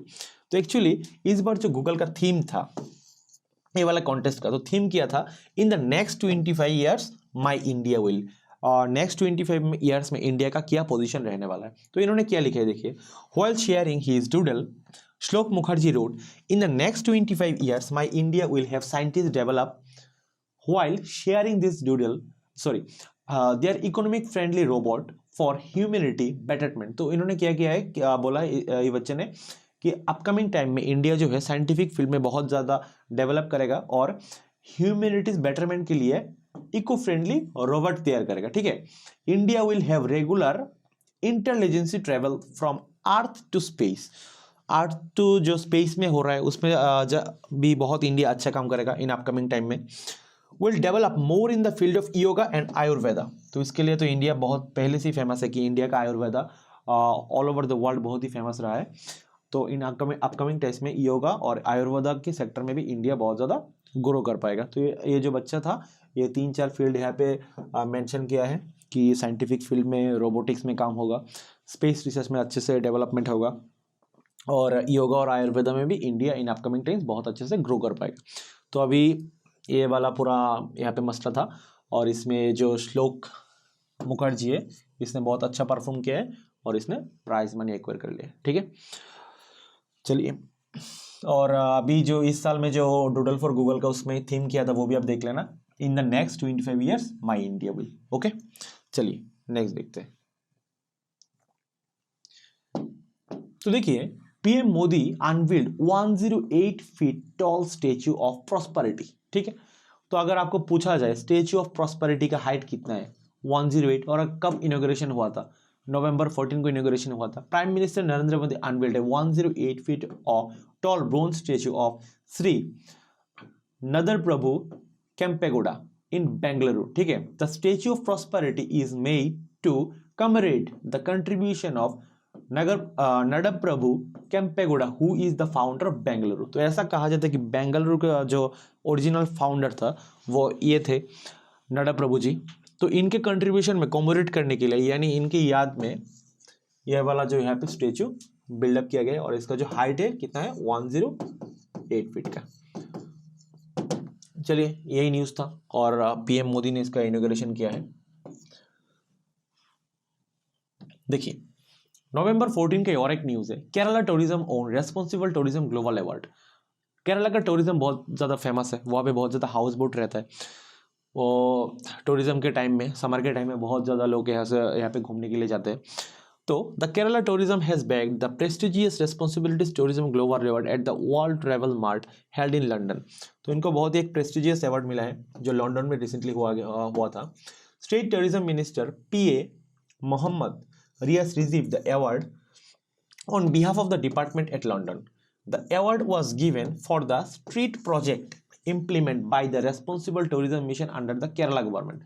तो बोला गया केरला गवर्नमेंट के अंडर में जो टूरिज्म का डेवलपमेंट है उसके तहत जो रोड का जो प्रोजेक्ट का इम्प्लीमेंटेशन हुआ है इसके वजह से केरला को सिलेक्ट किया गया है कि रेस्पॉन्सिबल टूरिज्म ग्लोबल अवार्ड में इसको नाम आया है और इनको अवार्ड मिला है। तो केरला के बारे में थोड़ा इन्फॉर्मेशन हम देख लेते हैं। केरला का अभी प्रेजेंट जो गवर्नर है वो कौन है, आरिफ मोहम्मद खान। और अभी इसका केरला का कैपिटल क्या है, तिरुवनंतपुरम। और केरला का चीफ मिनिस्टर कौन है, पिनरवी विजयन, ठीक है। इन नवंबर 15 here is a news. So the 41st Indian international trade fair begins in new Delhi. तो इंडिया का जो इंटरनेशनल ट्रेड फेयर है इसको हम शॉर्ट में क्या कह सकते हैं, देखिए IITF, Indian international trade fair. तो ये अब तक लेके बहुत सारे बार कंडक्ट हो चुका है, 41st टाइम इंडिया में ये कंडक्ट हो रहा है। तो ये कहाँ पे हुआ था, देखिए प्रगति मैदान इन न्यू दिल्ली पे ये कंडक्ट हुआ है। इसका जो उद्घाटन हुआ था, commerce and industry minister Piyush Goyal inaugurated the fair. And in most of the event guys, I have told you that in this particular year we get the theme from every event. So the event of this particular event, theme of the particular event is vocal for local, local to global. Actually vocal for local, through this sentence we are initiative and trying to expand the indigenous product, okay, the range of indigenous product, okay. Vocal for local is means most of the time we like to enhance the quality and the production of our indigenous products, okay. Then इसमें और एक कुछ मैंने details add किए, देखिए NITI Aayog member health का जो नीति आयोग का मेंबर है हेल्थ से doctor VK Paul inaugurated the health pavilion. Health pavilion क्या होता है? एक तरह का हेल्थ कैंपिंग होता है at the 41st Indian international trade fair in new Delhi today. Actually ये जो इंटरनेशनल ट्रेड फेयर हुआ है वहाँ पे जितने भी सेक्टर के लाइक इंडस्ट्रियल सेक्टर के हो गए, कमोडिटी सेक्टर के हो गए, हेल्थ सेक्टर के हो गए, हर तरह के जो रिप्रेजेंटेटिव है इंडिया के बहुत सारे डिपार्टमेंट के वो वहाँ पे जाते हैं और अगर कुछ भी डेवलपमेंट हुआ है इंडिजिनियसली तो उसको पेशकश करते हैं और दुनिया को दिखाते हैं कि इंडिया में देखिए हम ऐसे ऐसे चीज़ें डेवलप कर रहे हैं।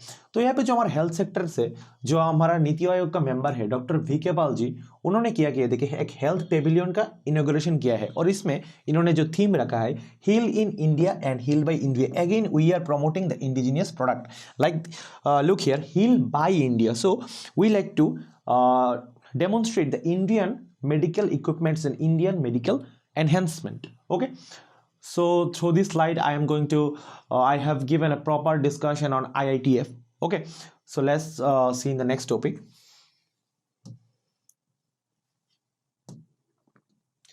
So in November 16, Government of India nominates Vivek Joshi as director on RBI Central Board. Reserve bank of India का जो सेंट्रल बोर्ड है उसमें जो डायरेक्टर है उनका नया किया हुआ है, नॉमिनेशन हुआ है और इसमें अभी नया जो सिलेक्शन हुआ है किसका? विवेक जोशी जी का। तो अभी इसमें कुछ इंफॉर्मेशन हम ले लेते हैं। The Reserve bank of India has announced that the government has nominated Vivek Joshi to its director on central board. Joshi is the secretary of the Department of Financial Services will hold यानी अभी वो take over करने वाले position of the director at RBI पे। ठीक है, तो अभी हम कुछ डिटेल्स ले लेते हैं आरबीआई से। रिजर्व बैंक ऑफ इंडिया कब से शुरुआत हुआ है इसका, इस कब का फाउंडेशन हुआ था? 1 अप्रैल 1935 को। और ये कहाँ पे फर्स्ट टाइम इनॉग्रेशन हुआ था? इसका फाउंडेशन हुआ था कलकत्ता में। ठीक है, तो अभी 1 अप्रैल ये आपको कैसे याद रखना है? देखिए हर एक क्वार्टर का स्टार्टिंग कहाँ से होता है? अप्रैल से। ठीक है, तो 1 अप्रैल और 1935 एक्चुअली किया हुआ था। गवर्नमेंट ऑफ इंडिया 1935 पे आया था। तो ऐसे याद रखना है कि रिजर्व बैंक ऑफ इंडिया का फाउंडेशन कब हुआ था? 1 अप्रैल एंड 1935 को। Let's say reserve bank of India governor कौन है अभी? शैकता दास। ठीक है, sorry Shaktikanta Das. So now he is going to replaced by our Vivek Joshi. ठीक है, तो अभी इसमें उसके बाद देखते हैं रिजर्व बैंक ऑफ इंडिया का जो हेडक्वार्टर कहाँ पे है? मुंबई पे। Okay, so through this slide I am going to give an information about reserve bank of India. Okay, so let's move into our next slide. So देखिए यहाँ पे जो न्यूज है एनएमडीसी, तो पहले हम समझना पड़ेंगे हमको कि एनएमडीसी एक्चुअली होता क्या है। स्वीप्स पीआरसीआई एक्सीलेंस अवार्ड 2022 को। एक्चुअली एनएमडीसी एक कंपनी है जिसको एक्सीलेंस अवार्ड मिला है पीआरसीआई की ओर से 2022 का। देखिए एनएमसीआई के फुल फॉर्म देख लेते हैं हम पहले। नेशनल मिनरल डेवलपमेंट कॉर्पोरेशन इनको इनकॉर्पोरेटेड इन 1958। इसका फाउंडेशन कब हुआ था? 1958 को as a government of India's public enterprise. Okay, NMDC is India's largest producer of iron ore. एक गवर्नमेंट बेस्ड एंटरशिप कंपनी है जिसमें इंडिया में जो largest producer of iron ore है यही कंपनी है एनएमडीसी। तो अभी इसको अवार्ड मिला है कौन सा? PRCI excellence award 2022। I have some further discussion about this topic. Let's move into our next slide. Just look at this giant company. Okay, NMDC own gold awards। तो इसको ये जो कंपनी है बहुत सारे सेक्टर में बहुत अच्छे काम किए हैं जिसकी वजह से इसको गोल्ड अवार्ड्स मिला है। देखिए most resilient company of the year. Resilient क्या होता है? इसमें कीवर्ड आ जाता है। रेजिलेंट बात को हम पहले समझ लेते हैं। Spring back into the shape after bending और स्ट्रेचिंग और बीइंग कंप्रेस्ड। ऐसा हुआ है कि अगर कोई कंपनी कुछ किसी भी वजह से डाउन ट्रेंड में आ जाता है, फिर से अगर वो कंपनी अपने पहले पोजीशन पे बाउंस बैक कर सकता है तो उसको हम क्या कहते हैं? Resilient company. ओके, देन इसकी वजह से तो ये कंपनी बहुत ही रेजिलेंट रहा है। देखिए 2019 या 20 में जो कोविड का दौर था हर एक कंपनी का बहुत सारा लॉसेस हुआ है। तो ये जो कंपनी है उसने बहुत अच्छा रिकवर किया है जिसकी वजह से हम इसको रेजिलेंट कह सकते हैं और इसको इसीलिए इसको गोल्ड अवार्ड मिल चुका है। ओके, फिर देखिए communication and camping corporate brochure best PAC implementation CSR. तो कॉर्पोरेट ब्राउचर क्या होते हैं? देखिए और कॉर्पोरेट ब्राउचर एक तरह का एक ब्राउचर है जिसको हम चाहते हैं कि हर एक कंपनी जो है वो printed publications that utilize showcases, अपना पब्लिकेशन के लिए वो शोकेस करने के लिए एक मेमोरेंडम निकलता है कि देखिए हम हमारे कंपनी की ओर से ऐसे ऐसे डेवलपमेंट कर रहे हैं। तो इसकी वजह से ही ये सब जो वजह मैंने अभी यहाँ पर डिस्कशन किया है, इस सब के लिए इसको गोल्ड अवार्ड से नवाजा गया है। ठीक है, इट ओन सिल्वर अवार्ड्स, इस कंपनी को सिल्वर अवार्ड मिल चुका है in the categories of best use of CSR for child care. तो CSR एक्चुअली क्या होता है, देखिए CSR का फुल फॉर्म है कॉर्पोरेट सोशल रेस्पॉन्सिबिलिटी। हर एक कॉर्पोरेट कंपनी का कुछ रेस्पॉन्सिबिलिटी बनते हैं एनवायरनमेंट के ऊपर या सोशल डेमोन्स्ट्रेशन के ऊपर। तो देखिए for example many companies have taken steps to improve the environmental sustainability of their operations through measures such as installing renewable energy resources or purchasing carbon offsets। तो क्या कहा गया है, हर एक जो कॉर्पोरेट कंपनी है उसको वो अगर एनवायरनमेंट के लेके या सोसाइटी को लेके कुछ रेस्पॉन्सिबिलिटी होता है, तो अभी इस जो कंपनी है इसने भी बहुत अच्छा रेस्पॉन्सिबिलिटी दिखाई है सोसाइटी की ओर पे। तो और चाइल्ड केयर को लेके इसने बहुत ही अच्छा CSR में अपना काम किया है, तो इसकी वजह से इसको सिल्वर अवार्ड मिल चुका है। ब्रॉन्ज अवार्ड भी इसी वाली कंपनी को मिल गया है विजनरी लीडरशिप, यानी अगले कुछ सालों में ये कंपनी बहुत सारा ग्रो कर सकता है, ऐसा कुछ इसका विजनरी लीडरशिप रहा है और एनवायरनमेंट को लेके भी बहुत सारा अच्छा प्रोग्राम रहा है इस कंपनी की ओर से, जिसकी वजह से इसको ब्रॉन्ज अवार्ड्स भी मिल चुका है। तो ये वाला जो कंपनी है NMDC, इसको आप अच्छे से याद रखना। ठीक है, चलिए नेक्स्ट स्लाइड देखते हैं हम। ओके, तो India 3 Indian cities among largest data center markets in Asian Pacific. November 17 का न्यूज निकल के आया है जिसमें हम देखते हैं कि इंडिया का जो 3 सिटीज है, ठीक है, वो क्या किया है, उन्होंने लार्जेस्ट डाटा सेंटर ओपन किया है। तो एक्चुअली डाटा सेंटर क्या होता है, देखिए आए दिन हम जब गूगल ड्राइव पे कुछ डाटा अपलोड कर देते हैं, iCloud में डाटा अपलोड करते हैं, तो इसके वजह से क्या होता है, इंडिया का बहुत सारा data, personalization data, official data क्या हो रहा है, गूगल ड्राइव पे सेव हो रहा है, जो हमारे कंट्री के अंदर ना होके वो कहीं और दूसरे देश पे यूरोपियन कंट्रीज में उसका सपोर्ट लिया जा रहा है। ठीक है, तो अभी हमारे इंडिया पे जो मेक इन इंडिया का प्रोजेक्ट है, इसके अंदर, ठीक है, ये जो लार्जेस्ट डाटा सेंटर ओपन किया गया है कि सारे हर एक जो प्रोडक्ट होगा मेक इन इंडिया होगा और हमारा जो डाटा होगा, इंफॉर्मेशन होगा, वो हमारे यहाँ पे स्टोर होगा। इसलिए ये जो बिजनेस है इस मॉडल को क्रिएट किया गया है। ठीक है, और डाटा सेंटर इसको हम देखते हैं पहले।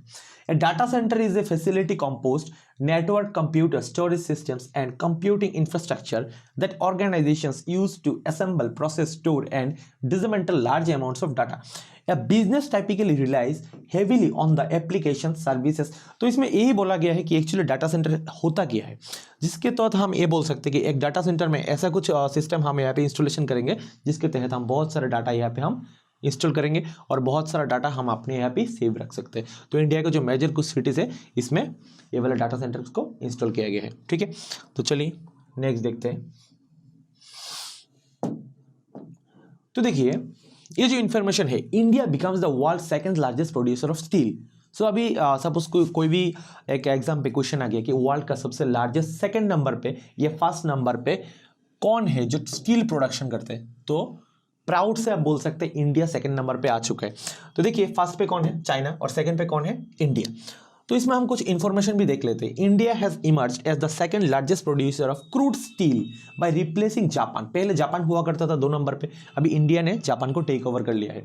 The biggest steel production country is currently China, और चाइना अभी बिगेस्ट है, which accounted of 57% of world steel production. देखिए चाइना ने किया कि वर्ल्ड का 57% स्टील प्रोडक्शन सिर्फ चाइना कर रहा है अपने ओर से। ठीक है, और इंडिया भी पीछे नहीं है, वो अभी 2 नंबर पे आ चुका है। इंडिया देखिए 109 मेट्रिक टन का यहाँ पे हर ईयर डिलीवरी करने की कोशिश कर रहे हैं, और ये था डाटा 2018 का। ठीक है, और 2019 से अभी डाटा था 111.2 मेट्रिक टन। अभी जो नया डाटा है उसमें और भी बढ़ोतरी होगा। ठीक है, the eastern states of India देखिए क्या क्या है इसमें। जो इंडिया का कुछ स्टेट देख लेते हैं हम, जो यहाँ पे स्टील मैन्युफैक्चरिंग में बहुत सारा अच्छा कंट्रीब्यूशन कर रहे हैं, like Odisha, Jharkhand, Chhattisgarh, West Bengal and the northern part of the Andhra Pradesh hold about 80% of the national iron ore reserves and nearly 100% of coking coal, as well as vast reserves of chromite, bauxite and dolomite. Okay, तो यहाँ पे ये जो sports है like Odisha, Jharkhand, Chhattisgarh, West Bengal, इन्होंने बहुत अच्छा perform किया है इंडिया में। ठीक है, so the slide is all about the steel production in whole world. Okay. 17, there is a news, the government of India abolished National Anti-Profiting Authority. So actually National Anti-Profiting Authority is come under GST. Okay. So the National Anti-Profiting Authority, sorry guys, extremely sorry. Okay. The National Anti-Profiting Authority NAA was established under section 171 of the Central Goods and Service Tax यानी GST act 2017 में इसको launch किया गया था. The NA was set up to monitor and observe whether the reduction of benefit input tax credit is reaching the recipient by way of appropriate reduction in prices. Actually ये जो NA है इसको जब GST launch किया गया था तभी इसको लागू किया था. इसका काम था मॉनिटर करना जीएसटी के प्रॉफिट क्या हो रहा है, कोई एक भी अगर कंज्यूमर जीएसटी पे कर रहा है कुछ ज़्यादा तो नहीं हो रहा है, कोई भी अगर होलसेलर है रिटेलर है को वो ठगी तो नहीं कर रहा है, कोई भी अगर कंज्यूमर हो गया उसको गलत इन्फॉर्मेशन देके उसके ज़्यादा जीएसटी ना पे कर दे. तो इसको लेके एक फुल्ली मॉनिटरिंग सिस्टम लागू किया गया था नेशनल एंटी प्रॉफिटिंग अथॉरिटी. तो अभी इंडिया क्या कर रहा है, गवर्नमेंट ऑफ इंडिया इसको मार्च कर दे रहा है. ठीक है, CII के अंडर इसको मार्च किया जा रहा है और इसको फुल्ली एबोलिश नहीं कर दिया रहा है, इसको एक्चुअली इसको मार्जिंग कर दिया रहा है. ठीक है, तो next national anti profiting authority NAA is therefore primarily constituted by the central government to analyze whether the input tax credits availed by any registered person or the reduction in the tax is passed on to the consumer. तो मैंने अभी जो बातें आपको बताया यही यहाँ पे लिखा है, he she is protected from random prices increase for self interest in the name of GST. तो जीएसटी से के लिए जो अच्छा से इंफॉर्मेशन अवेयरनेस फैलाने के लिए और जीएसटी से कोई किसी का अगर ठगी ना हो तो उसको मॉनिटर करने के लिए नेशनल एंटी प्रॉफिटिंग अथॉरिटी को बनाया गया था. अभी इंडियन गवर्नमेंट इसको एबोलिश नहीं कर रहा है, एबोलिश के ना करके इसको मार्च कर दे रहा है. ठीक है, चलिए नेक्स्ट स्लाइड में जाते हैं. So it is all about in information what is NAA. Okay,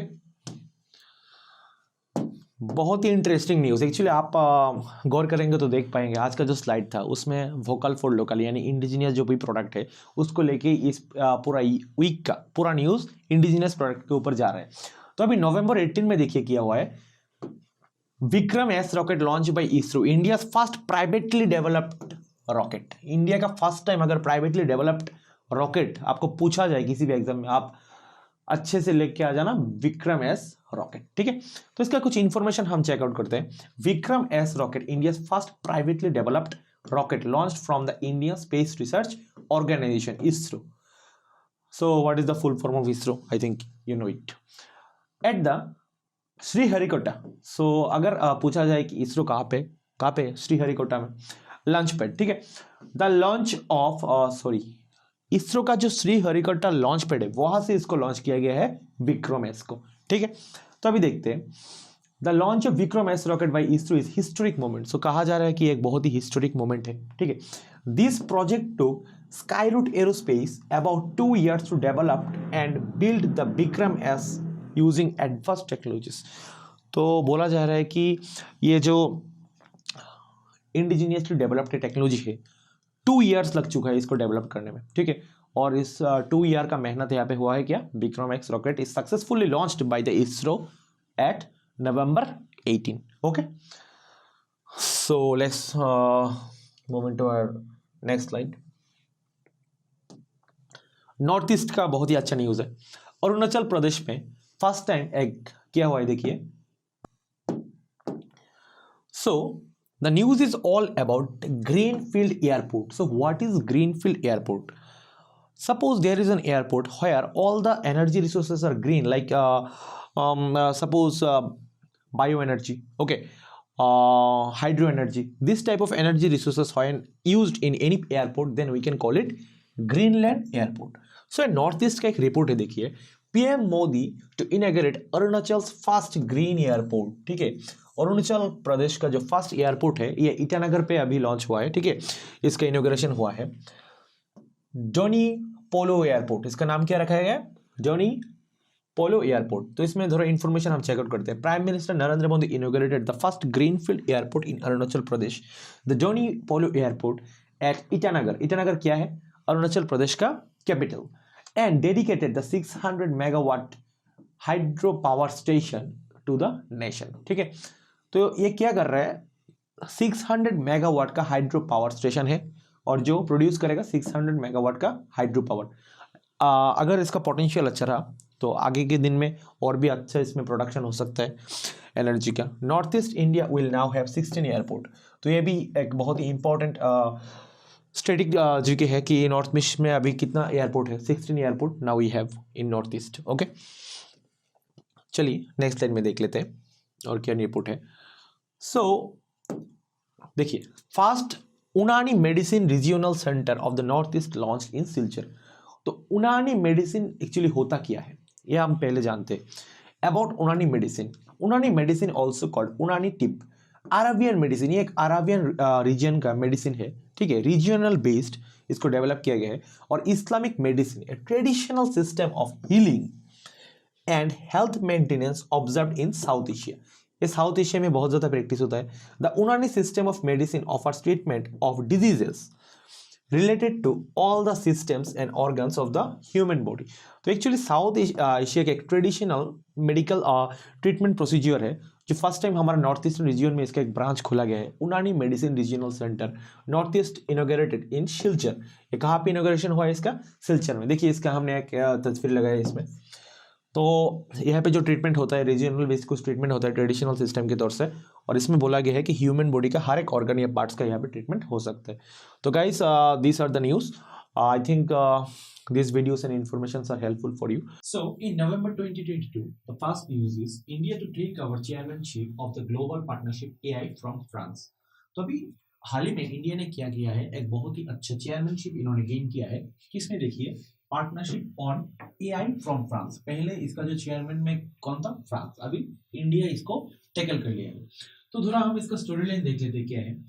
GPAI is an international initiative to support responsible and human-certified development and the use of artificial intelligence. तो एक्चुअली बात किया है, देखिए ये जो आर्टिफिशियल इंटेलिजेंस का अभी use चल रहा है, हर एक इलेक्ट्रॉनिक डिवाइस हो गया या किसी भी काम पे हो गया, हम सभी में क्या कर रहे हैं? आर्टिफिशियल इंटेलिजेंस को यूज में ले रहे हैं।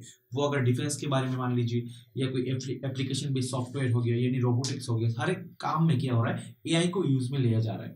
तो अभी बहुत सारे कंट्रीज जो है US, UK, European union, Australia, Canada, France, Germany, Italy and Japan, Mexico, New Zealand, South Korea and Singapore, इन सभी को मिला के एक वोटिंग हुआ था जिसमें इंडिया ने बहुत सारा सपोर्ट गेन किया है। और इसकी वजह से ये जो एआई का पार्टनरशिप था और इसमें चेयरमैनशिप किसने गेन किया है? इंडिया ने टैकल किया है इसका, ठीक है। तो इसमें हम कुछ की फैक्ट देख लेते हैं। देखिए, artificial intelligence is expected to 967 billion US dollars to the Indian economy by 2035। तो इंडिया जो आर्टिफिशियल सेक्टर है, आर्टिफिशियल इंटेलिजेंस का सेक्टर है, 2035 तक इन्होंने बहुत सारा प्लान किया है कि 967 बिलियन का इंडिया यहाँ पे इन्वेस्टमेंट करने जा रहा है इसको और ज्यादा डेवलप करने के लिए।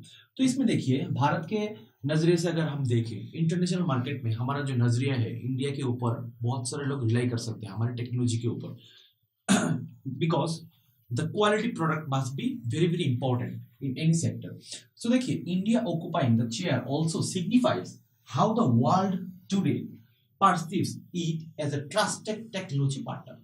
तो दुनिया में क्या हो रहा है? भारत का जो प्रोडक्ट है, इंडिया का जो प्रोडक्ट है, वो बहुत ही क्वालिटी बेस्ड माना जा रहा है, ठीक है। इसीलिए क्या हो रहा है? ट्रस्टेड टेक्नोलॉजी के तौर में इंडिया का जो टेक्नोलॉजी है वो उभर के आ रहा है। Thank you. तो यही यहाँ पे पूरा बात था इस स्लाइड का। तो I hope you have understand this. Okay, so let's move into our next slide. तो देखिए, यहाँ पे नवंबर 22 में कथक एक्सपोनेंट उमा शर्मा जी ने एक अवार्ड रिसीव किया है, Sumitra Charat Raman award. So actually the award is related with music and classical dance. Okay, Kathak expert Dr. Uma Sharma has received the prestigious Sumitra Charatram Award for lifetime achievement in recognition for her contribution in the field of Indian classical music and dance। तो अगर पूछा जाए हाल ही में India के ओर से किसने gain किया है ये वाला जो कथक एक्सपोनेंट था, डॉक्टर उमा शर्मा जी ने इसको गेन किया है। और जो प्राइज था वो क्या है? अवार्ड है सुमित्रा चरत Rama award and it is associated with the what? It is associated with classical music and dance. I think this slide is also clear. चलिए नेक्स्ट स्लाइड में देखते हैं हम।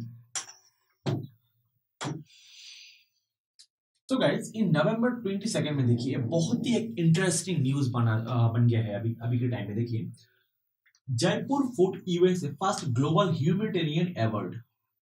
ये कैसा अवार्ड है? इसमें जो अवार्ड का नाम से हमको पता चल रहा है कि सोसाइटी में ह्यूमैनिटी के लिए अगर कोई अच्छा काम करते हैं तो उसके वजह से ये जो अवार्ड दिया जाता है, ठीक है, ह्यूमैनिटेरियन अवार्ड। ये फर्स्ट टाइम किसी एक इंडियन को मिला है। तो देखिए ये कौन है? ए Kashmiri was the first recipient of Jaipur Food USA first ever global humanitarian award at a ceremony held in the Indian consulate in New York। तो न्यूयॉर्क में इंडिया का जो कंसुलेट है वहां पे एक सेरेमनी हुआ था जिनमें ये जो हमारे कौन है यहाँ पे, दानिश मंजूर, ठीक है, इनको ये वाला अवार्ड दिया गया है। ठीक है, तो देखिए स्टोरी लाइन हम थोड़ा देख लेते हैं। Jaipur foot USA first global humanitarian award जो है किस लिए दिया जाता है? The award has been constituted to honour and recognise the selfless work of Indians who, without caring for their lives, manage to help those in need and are always a call away when it comes to humanitarian efforts। Actually बात है ये है कि जो corona कोविड-19 का जो time था, इस दौरान इन्होंने किया है, जो ऑक्सीमीटर था बहुत सारे लोगों के लिए अवेलेबल कर दिया गया था। इनकी वजह से ये सब पॉसिबल हो गया था। तो इनका जो देखिए पूरा जो डेमोग्राफी का ऐसा कुछ सिस्टम था कि अगर कोई पेशेंट है जो रिकवर कर चुका है तो उसके बाद जो ऑक्सीमीटर है उसको सैनिटाइज करके कोई दूसरा जो बीमार रहता है, कोई पेशेंट हो गया, उनके पास उसको पहुंचाया गया था। तो इसकी वजह से मे बी 1000 प्लस ऑक्सीमीटर उनके पास अवेलेबल थे। और ये 1000 प्लस जो ऑक्सीमीटर था इसको ऐसे अवेलेबल एंड डिस्ट्रीब्यूशन के माध्यम से इसको एक चेन बनाया गया जिसकी वजह से हर एक नीडी पर्सन था उसके पास भी ऑक्सीमीटर पहुंच गया था। तो इन्होंने उस टाइम में बहुत ही अच्छा काम किया है, इसलिए इनको एक ह्यूमैनिटेरियन अवार्ड दिया गया और इंडिया के फर्स्ट बंदे थे जिन्होंने ये वाला अवार्ड गेन किया है। ठीक है, इंडिया की ओर से। Thank you. चलिए नेक्स्ट स्लाइड में हम देखते हैं। तो देखिए नवंबर 23 में जो न्यूज है ये क्या है? देखिए union minister Anurag Singh Thakur launch 53 hours challenge. तो ये किस लिए ये वाला एक नया चैलेंज लाया गया? देखिए इसका ऑब्जेक्टिव क्या है हम देख लेते हैं।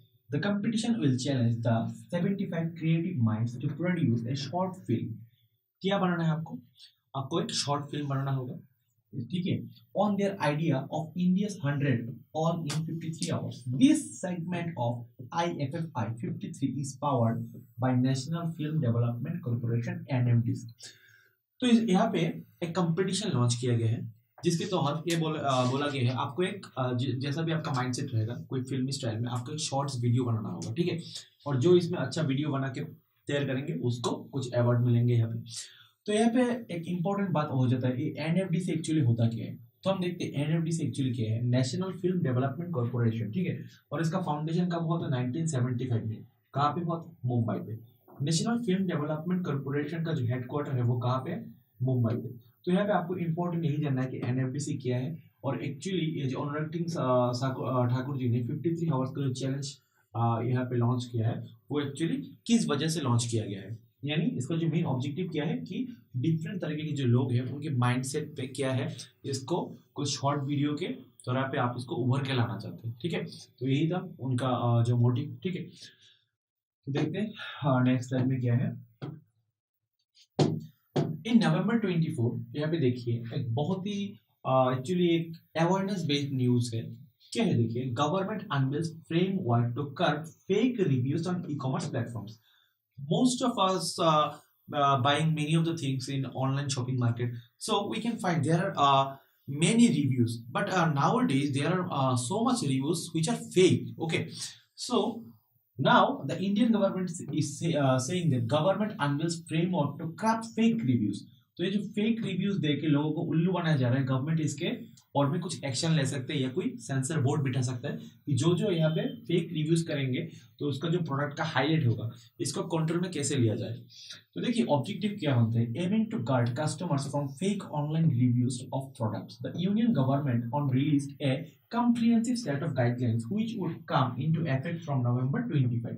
तो यहाँ पे इंडिया का गवर्नमेंट जो है वो यहाँ पे कुछ गाइडलाइंस लॉन्च करते हैं कि देखिए ये गाइडलाइंस आपको मानना चाहिए। इसमें देखिए जो प्राइम चीजें हो जाती है, the secretary said that companies like Zomato हो गया, स्विगी हो गया, रिलायंस रिटेल हो गया, टाटा सोन्स हो गया, अमेजन हो गया, फ्लिपकार्ट हो गया, गूगल मेटा हो गया, मीशो हो गया, ये जो ऑनलाइन प्लेटफॉर्म है जो इंडिया में बहुत अच्छा ग्रो कर रहे हैं, ठीक है, तो are part of the consultation process and they have assured compliance with these standards. तो यहाँ पे इंडिया के जो गवर्नमेंट है उनकी ओर से कुछ गाइडलाइन दिया जाएगा। तो यहाँ पे जो जो कंपनी है जो ऑनलाइन मार्केट में बहुत अच्छा परफॉर्म कर रहा है उनको ये सारे गाइडलाइन फॉलो करने पड़ेंगे, ठीक है, अदरवाइज प्रॉब्लम हो सकता है। क्योंकि ये जो फेक रिव्यूज की ओर से जो हमारा बायर्स हो गया, हम जो कंज्यूमर हो गए, उनके बहुत प्रॉब्लम हो जाता है, ठीक है ना। क्योंकि जो यहाँ पे क्या रहता है, फेक रिव्यूज देख के आप भी कंफ्यूज हो जाएंगे, हाँ एक बुरा वाला प्रोडक्ट हो सकता है, लेकिन आप जब रिव्यू देखेंगे हाँ अच्छा है तो आप उसको बाय कर लेंगे, फिर बाद में जाके आपको परेशानी हो सकता है। तो इसको कंट्रोल में लाने के लिए गवर्नमेंट ऑफ इंडिया की ओर से ये एक इनिशिएटिव है। चलिए नेक्स्ट देखते हैं।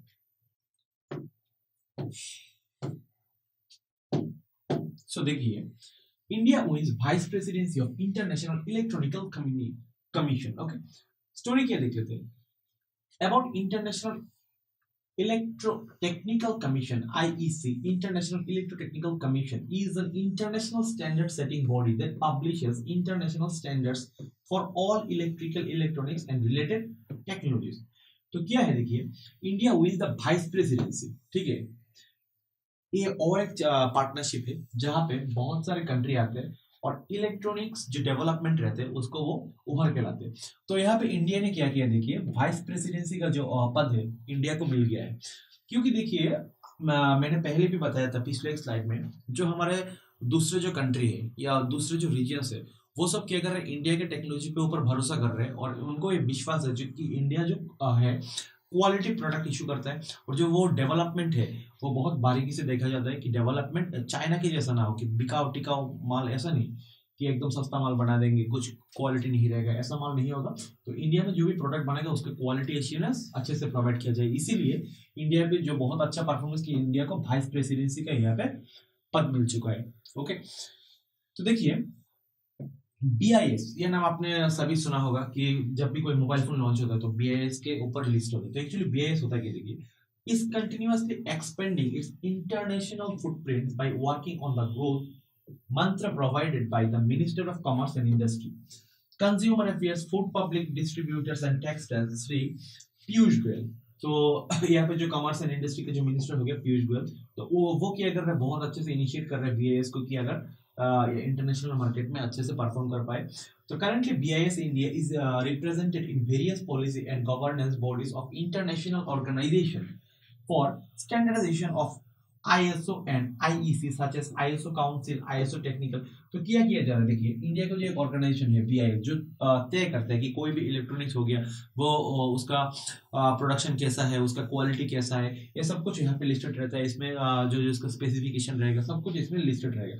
तो अभी ये क्या कर रहा है, सिर्फ नेशनल लेवल पे नहीं इंटरनेशनल लेवल पे भी वर्क कर रहे हैं और पूरा दुनिया वाला को जो इंटरनेशनल मार्केट में है वो अभी दिखा रहा है कि इंडिया का प्रोडक्ट कैसे अच्छा हो रहा है। और उसी की वजह से हमारा जो एक्सपोर्ट है, टेक्निकल जो हम प्रोडक्ट रेडी करते हैं इलेक्ट्रॉनिक प्रोडक्ट्स, वो हम इंटरनेशनल मार्केट में भी आए दिन बहुत अच्छे से कर पाएंगे। क्योंकि BIS जो है, जो हमारा पीयूष गोयल जी है, इसको इनिशिएट कर रहे हैं और ये इंटरनेशनली अच्छे से अपना फ्रेमवर्क सेट कर रहा है कि कैसे इंडिया का जो इलेक्ट्रॉनिक एंड टेक्निकल जो चीजें हैं उसको कैसे बाजार में अच्छे से रिप्रेजेंट किया जाए। ओके, चलिए नेक्स्ट देखते हैं। तो देखिए फिर भी और एक अच्छा न्यूज एक्सपोर्ट के मामले देखिए, railways plan to export Vande Bharat train by 2025 to 26। India का जो रेलवे सेक्टर है वो क्या कर रहा है, वंदे भारत जो हमारा रेलवे है, जो ट्रेन है उसको 2025 और 26 के दौरान में हम इसको एक्सपोर्ट करेंगे, ठीक है। हमको बहुत सारा ऐसा ऑर्डर मिल सकता है। देखिए, the railways is looking at becoming a major exporter of Vande Bharat train by 2025 to 26। तो कहाँ से ऑर्डर मिल सकता है, Europe, south America and east Asia, यहाँ पे जो रीजन है इस रीजन पे ये जो वंदे भारत का बहुत सारा ऑर्डर हमको मिल सकता है।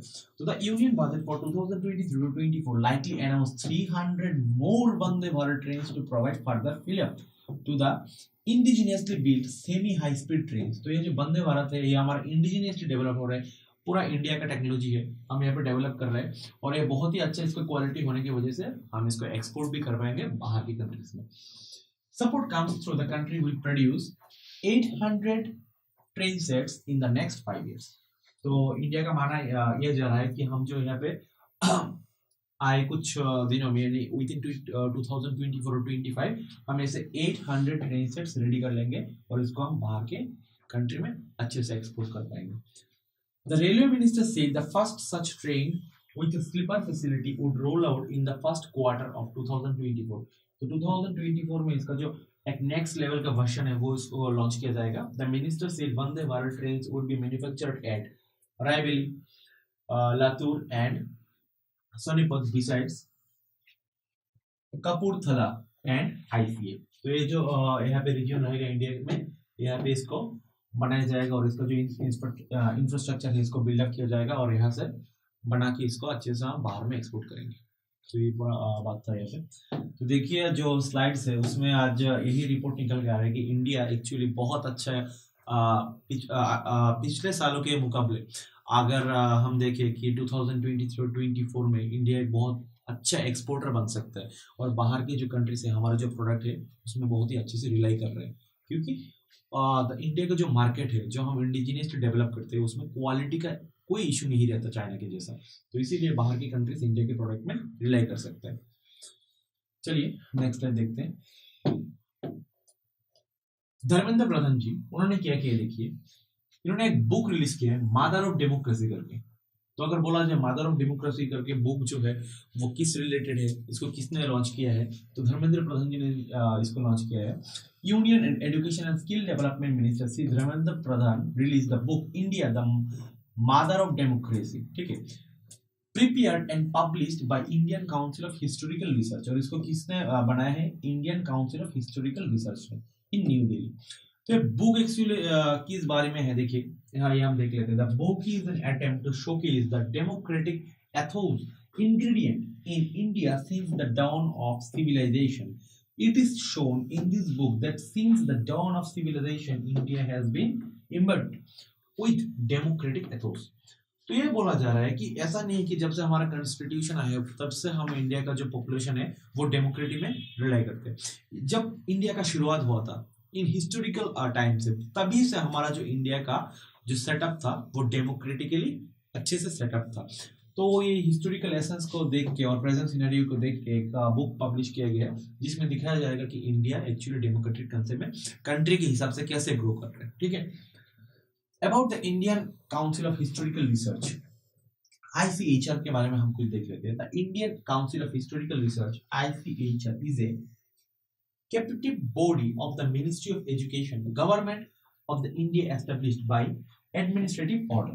तो एक गवर्नमेंट की एक बॉडी हो गई, authorised body. The body has provided financial assistance to historians and scholars through fellowship grants and symposium. तो इसको ये बोला गया है जो ऑर्गेनाइज बॉडी है ये क्या कर रहा है, जो हिस्टोरी को लेके जो लोग अपना रिसर्च कर रहे हैं उसको वो फंडिंग करती है. ठीक है, जो हिस्ट्री के कोई अगर एक स्टूडेंट हो गया जो हायर स्टडीज में कर रहे हैं उसको वो अच्छे से स्कॉलरशिप देने के लिए बजट प्रोवाइड करता है. ठीक है, तो मदर ऑफ डेमोक्रेसी जो बुक है अब इसको देख लेना डाउनलोड करके, PDF अगर अवेलेबल हो जाएगा तो देखिए December is going to start. Okay, then यहाँ पे जो न्यूज़ है हमारा जो रिपब्लिक डे है जनवरी 26 वो एकदम नियर है. तो अभी क्या है, इंटरनेशनल जो यहाँ पे जो आइकॉन है इनको इन्वाइट किया गया है इंडिया पे 26 जनवरी यानी republic day. Egypt president invited as chief guest for republic day in 2023. तो स्टोरी जरा देख लेते हैं. India has invited Egyptian president Abdel Fattah el Sisi as the chief guest for the Republic Day in 2023, reflecting New Delhi's continuing focus on the Arab world. तो ये देखा जाता है कि इंटरनेशनल अफेयर्स के बारे में इंडिया क्या कर रहा है. इंटरनेशनल अफेयर्स को इंडिया की तरफ फोकस में लाने के लिए क्या किया गया है, एक इंटरनेशनल आइकॉन को हम हमारे रिपब्लिक डे में इनको बुला के दिखाएंगे इंडिया में जो रिपब्लिक डे कैसे मनाया जाता है, तो शोकेस करेंगे ये सब. तो new Delhi actually continuously focus में रखा है अरब कंट्रीज को. ठीक है, तो देखिए यहाँ पे जो स्टोरी लाइन है वो एक्चुअली किया है. India has invited Egyptian president mister Sisi as the chief guest for the Republic day in 2023. तो अगर ये भी एक सवाल हो जाएगा कि 2023 में रिपब्लिक डे का जो चीफ गेस्ट इंटरनेशनली आ रहा है वो कौन है, वो है हमारा सीसी जी. ठीक है, जो इजिप्ट से आएंगे. Reflecting New Delhi's continuous focus on the Arab world as it appears for a year of high profile diplomatic engagements. तो यहाँ पे एक हाई प्रोफाइल डिप्लोमेटिक एंगेजमेंट होने वाला है 26 जनवरी को। The formal invitation was handed over when external affair minister S Jaishankar met Sisi in Cairo on October 16। तो एक्चुअली जो ऑफिशियल जो इन्विटेशन लेटर था जो एस जयशंकर जी है उनके द्वारा से भेजा गया था। तो Egypt is among the 9 guest countries invited to the G20 summit under Indians presidency since 2023। तो 2023 में जो G20 का समिट होने वाला है वो इंडिया होस्ट करने वाला है, और इजिप्ट का जो प्रेसिडेंट है, इजिप्ट जो कंट्री है, उनको भी G20 समिट में फिर से एक इन्विटेशन मिलने वाला है।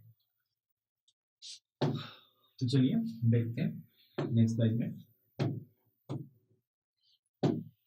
देखिए नवंबर 29 की एक्चुअल न्यूज क्या है, India first ingredient rocket facility to be based in Telangana. तो ऐसा बोला जा रहा है जो तेलंगाना एक ऐसा स्टेट बन के आता है जो जिसमें क्या होगा, इंडिया का फर्स्ट इंटीग्रेटेड रॉकेट फैसिलिटी यहाँ पे इस स्टेट में दिया जाएगा।